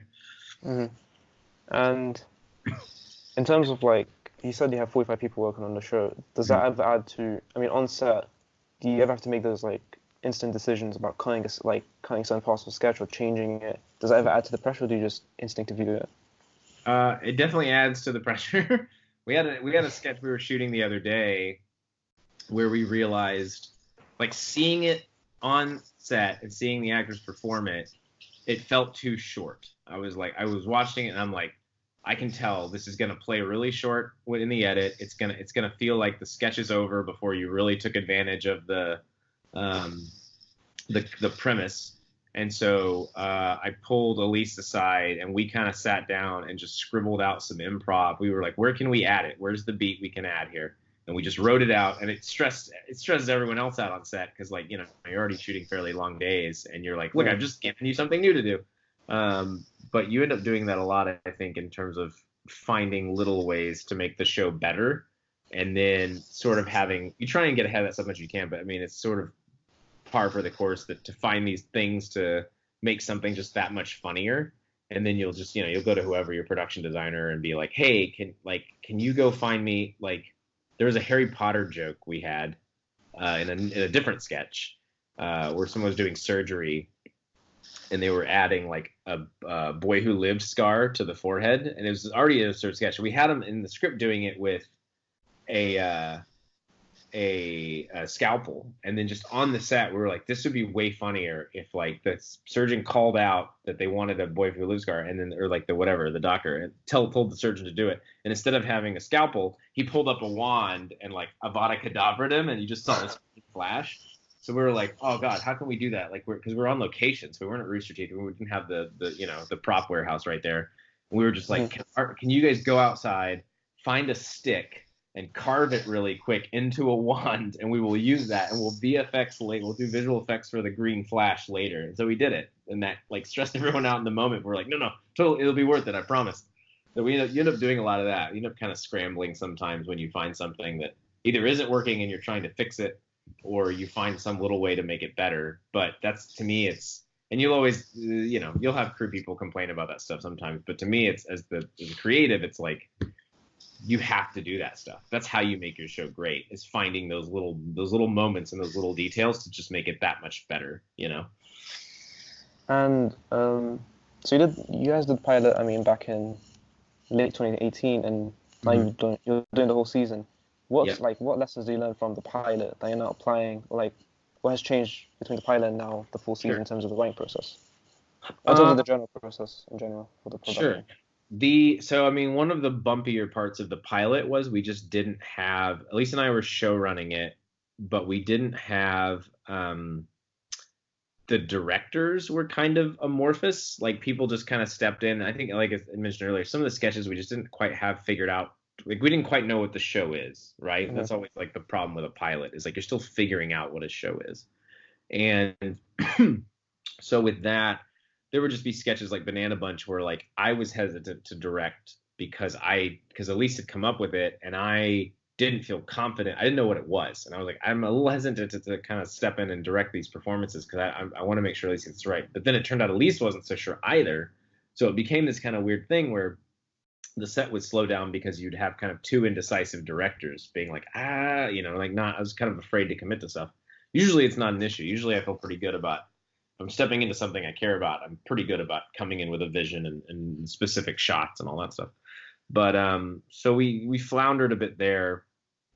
So I think a lot of our process got reworked in terms of making the show. And the way we've done the show is we've broken down sketches not just by writers but by directors, which is much more TV. So like Day 5 is a similar thing. Day 5 is I was showrunner, and TV is showrunner is the equivalent of a movie director basically.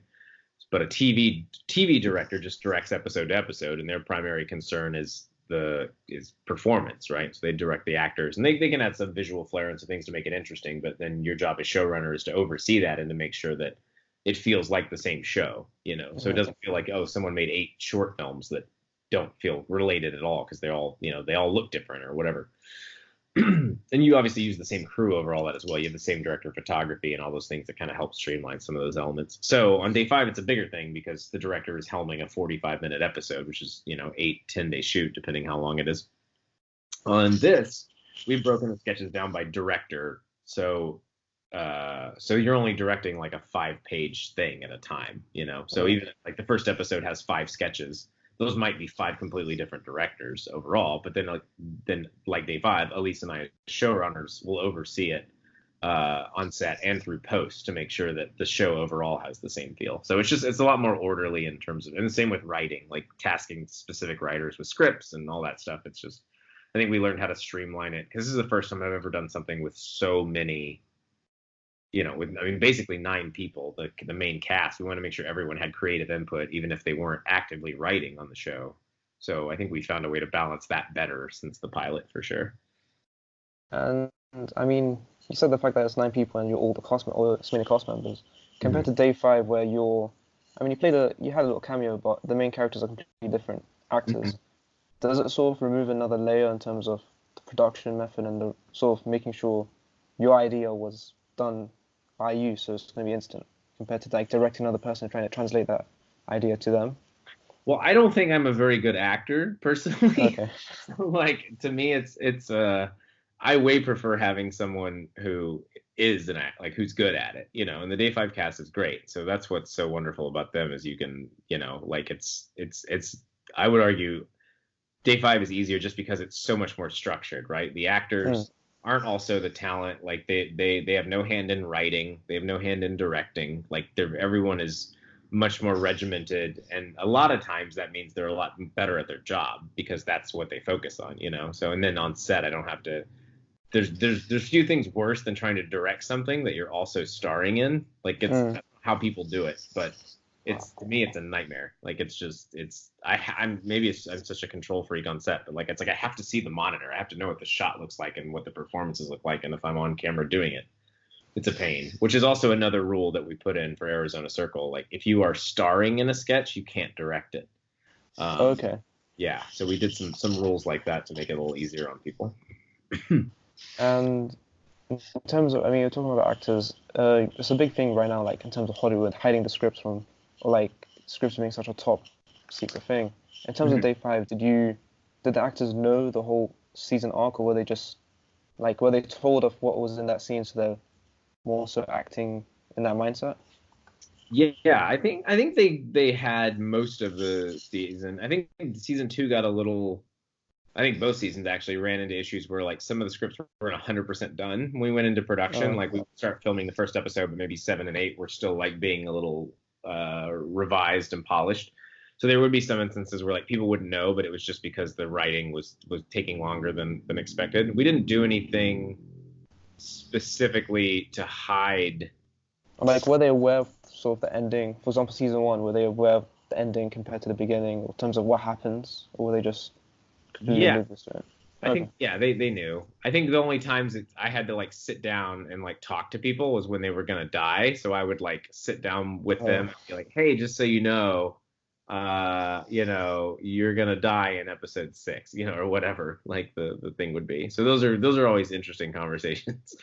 But I didn't do any kind of weird secrecy thing. I guess I don't feel like I've worked on anything that's that like to the importance level, of like a Star Wars or something where like, oh my God, absolutely cannot get out. It's like, whatever. I mean, if the cast knows it and then, Rooster Teeth people know it, I think we're okay. I don't think, if it leaks, I don't know. I guess I haven't worked on a project where I felt that pressured I mean, I try and surprise the audience and take them on an unexpected journey, but like I'm not so pompous where I'm like, I have to have, locked scripts and, whatever. Cause I don't think enough people, I don't think that information would ever spread wide enough to ruin it for enough people, basically. So back to Arizona Circle, if you mind, I mean, I'm guessing you're doing 8 episodes and I'm presuming each production is similar to the other. In terms of, can you just like break down how you would shoot the script? I mean, is it chronological in terms of what happens in the actual show, or is it just shot based on like can you just break it down? Oh, how we schedule the shoot? Yeah, like in terms of what shot when.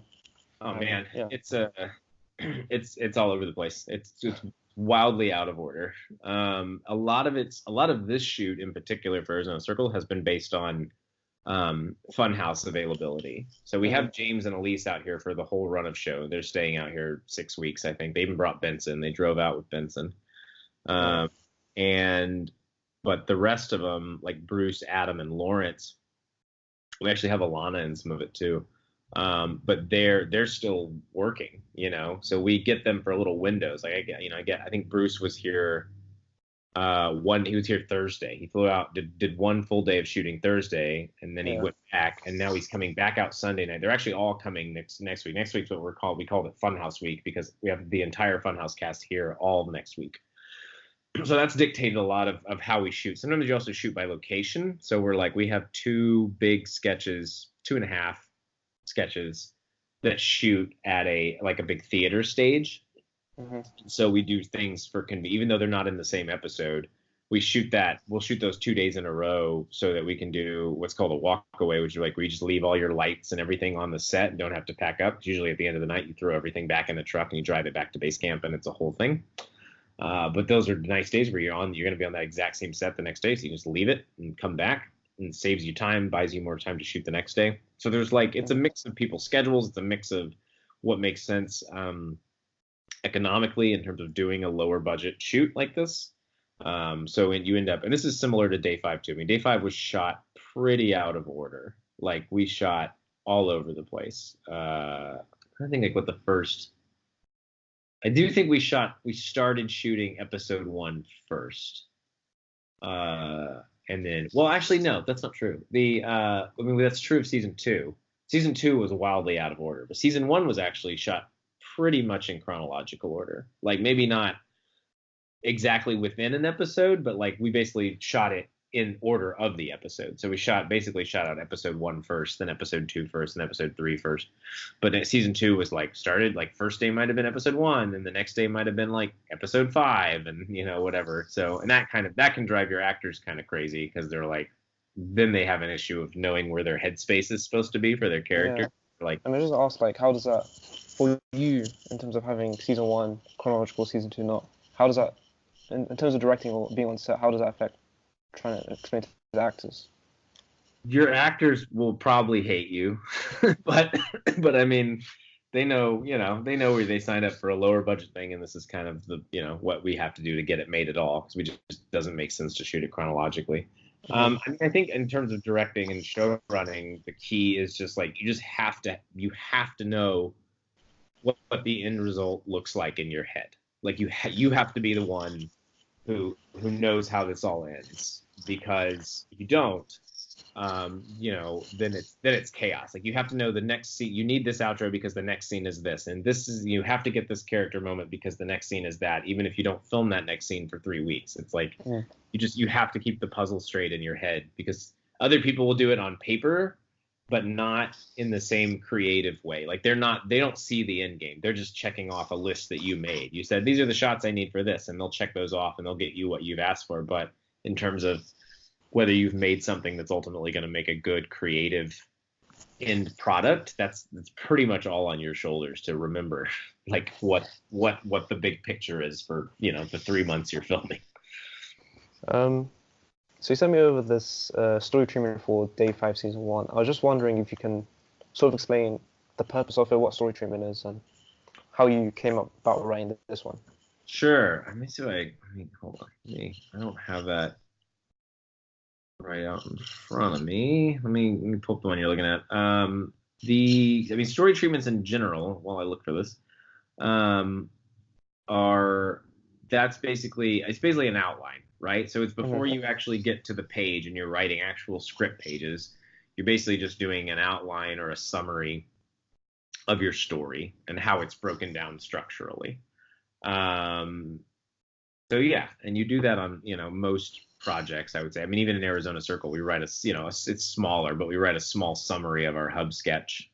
I mean, so for Arizona Circle, is that an episode by episode thing? You have to write your treatment for each episode, or is it just a season for all of it together?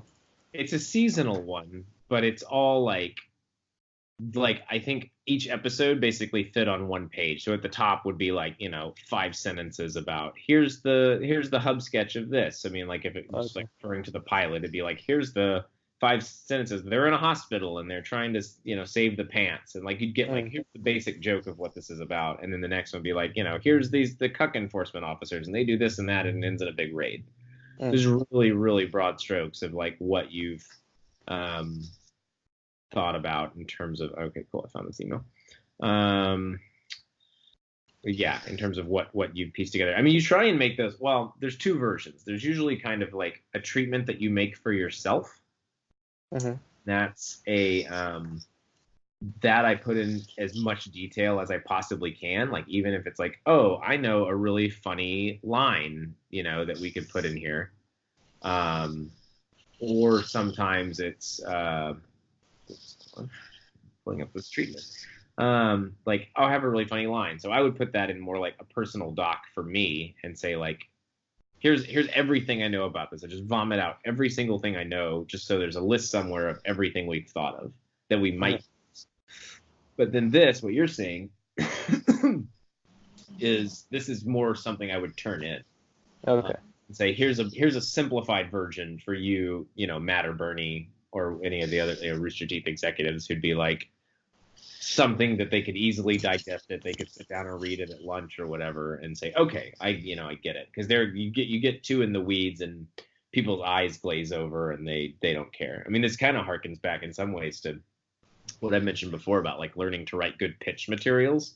That's one of the keys, is like learning what information is too much information. Even if it's interesting to you, if you're trying to show it to an executive, you just want to give enough to where they can take it bite size and be like, yeah, this is really cool, blah blah blah. Like they don't need to know when the camera pans left, and all that crap. They just need to know basic, story stuff. I mean, you have a paragraph here about the binge watching, and as I said, it's mainly for, I'm presuming, for executives. So, yes, in terms of you, it's now Day 5 is now on El Rey Network and Pick TV in the UK. How did you find translating sort of a binge pitched show to TV, where it's a bi-weekly basis? Sure. It looks. I'm looking at the treatment. I think this was a pitch that we had actually. This is an incomplete pitch. I think I sent you, but this was a pitch that we had sent to.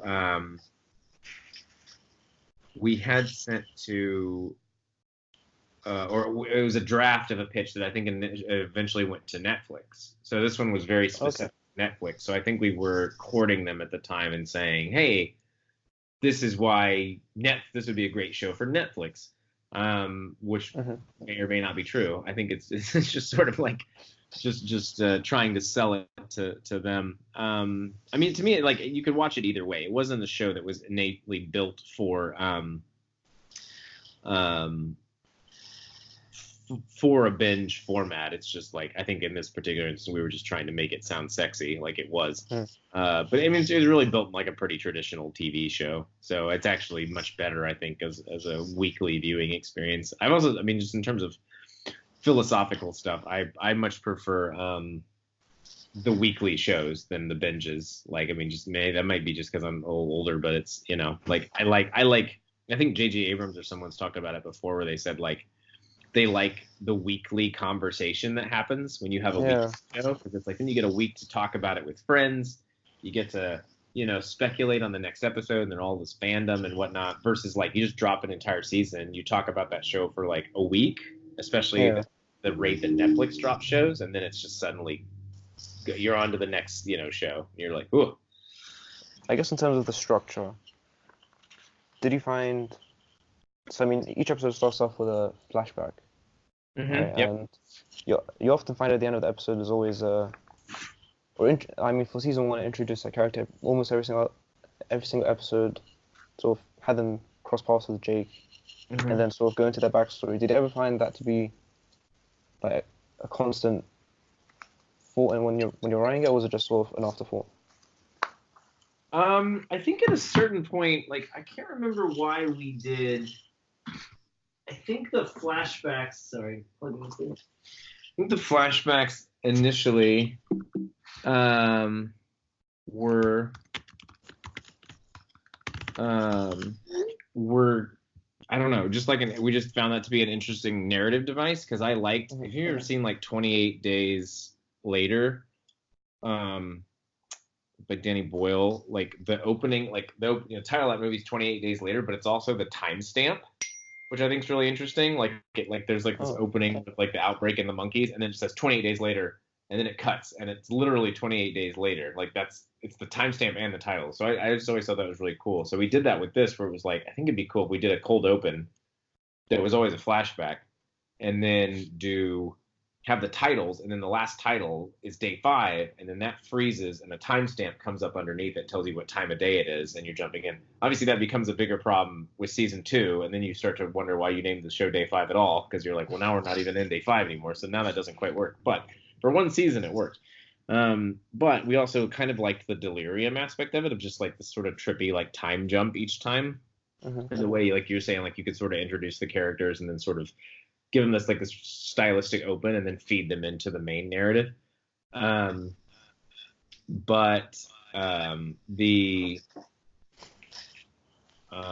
yeah, I mean, I think that was something we kind of figured out as we went. Like those were the base ideas. Just it started from the concept of thinking the title as a timestamp is cool, because we already have a date basically in our title.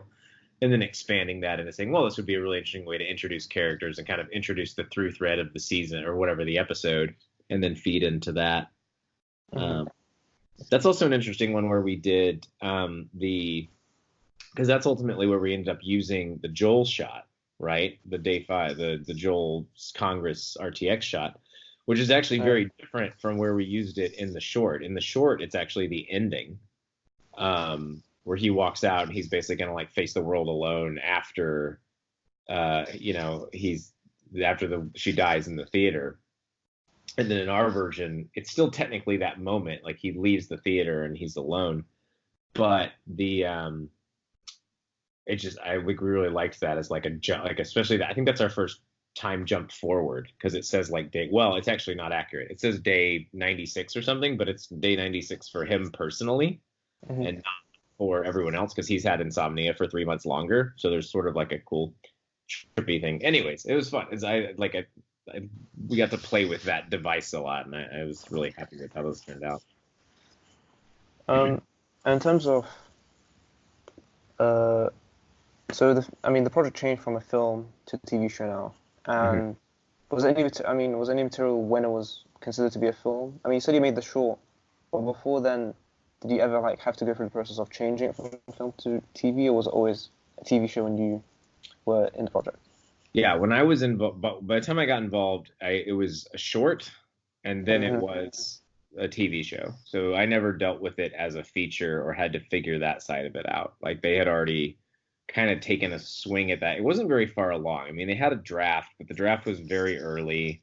But the actual story was they didn't really know what to do with it as a story for the movie. It wouldn't shock me, to be honest, if at this point, because I don't know. I mean, season 3 is still in flux, and there's a chance it doesn't happen. But it wouldn't shock me if at some point Rooster Teeth returned to that property and made a standalone movie that was totally different, but with the same premise. So it wouldn't surprise me if in like a couple of years you actually saw them put out a movie, and come full circle, basically.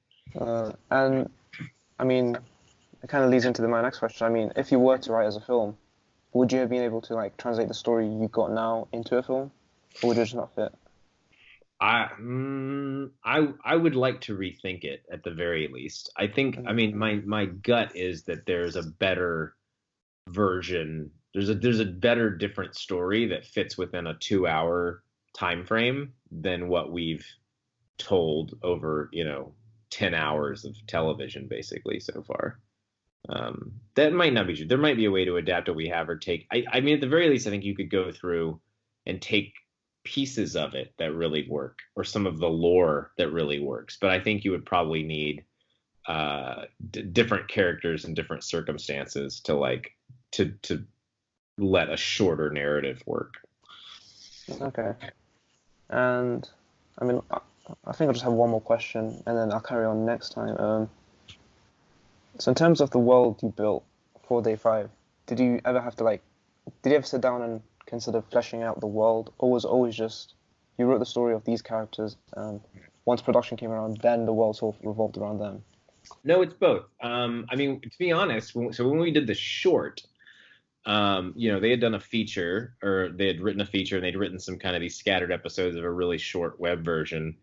And when we were starting to figure out what the plot of the short would be, Chris and I, we were like, well, because some of the movie that they had written revolved around finding a cure for this thing, right? And so we were like, well, if we're going to do a 25-minute short, it can't really be a search for a cure, because you barely have time to understand what the problem is to even care that anyone's trying to find a cure to it, right?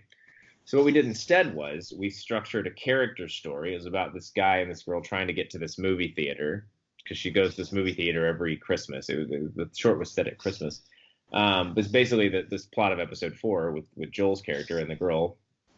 And so it was really more like a small character journey. And at the end of it, you learn that he has this special insomnia, and he's basically about to be, in his mind, like there's no one has found a cure yet, and everyone's around him has slowly died off. But it's basically No. about the last man on Earth knowing he's about to be the last man on Earth in a few days. Like he knows he's the only one that's going to be alive, which I think is a cool concept of itself. So that's what excited me about the short we were able to tell. And then through that, because we weren't trying to do some grand search for a cure, it was also sort of a tour of the world. So like in a lot of ways in that short, the characters were the stars, but not the plot, and the world was the star. So we got to explore like how different people were dealing with this apocalypse. What kinds of people would survive it, and what sort of like things like the rave that's in the police station in episode 2 and things like that. The seeds of those ideas, a lot of those ideas are in that short. And so when we did the series, we kind of attacked it from two ends. We had characters and kind of the journeys we wanted to take them on, but we were also constantly looking at what would be interesting in the world, So like so I think, a good example would be like episode 2 when they go to that police station rave. All we had in the pilot was that people were partying, right? Or not pilot, in the short, is that people were partying at raves, like, which is not, a lot of apocalypses have that, right? End of the world, everyone's just like going nuts. But we kind of dug into that. It's like, okay, where would people throw a rave? Like, why would you throw a rave certain place? Like, well, it'd be fun to throw it at a police station because that's so anti-authority, right? It's like you're throwing it in this place that, like, the one place you probably shouldn't throw this crazy drug binge party is at a police station. But also, everyone is using narcotics to survive, and where is a great stash of narcotics? Like evidence lockup. So you kind of attack it from sides like that, where you're like, that has nothing to do with our plot. It's totally this other community of people who found this drug stash and have taken over this police station or partying. Or same with, like, in episode 3, the incubus, the guy who uses pain to stay awake. We were just thinking, like, what kind of threats could you encounter with this mythology? It's, we don't want zombies or something stupid like that. Like, it just doesn't fit. And we want to avoid a lot of the tropes of that other shows do. But we, found a way. It's like, yeah, a guy could use pain to stay awake, and then slowly that would drive him insane. Because, if you're in pain all the time, you're so delirious and nuts and, full of rage. So yeah, so you kind of attack it from both angles. You look at broad story stuff at the same time that you're trying to figure out the things, and you kind of, when you hit a dead end with one, you jump to the other and see if you can, carve a new path there. Okay.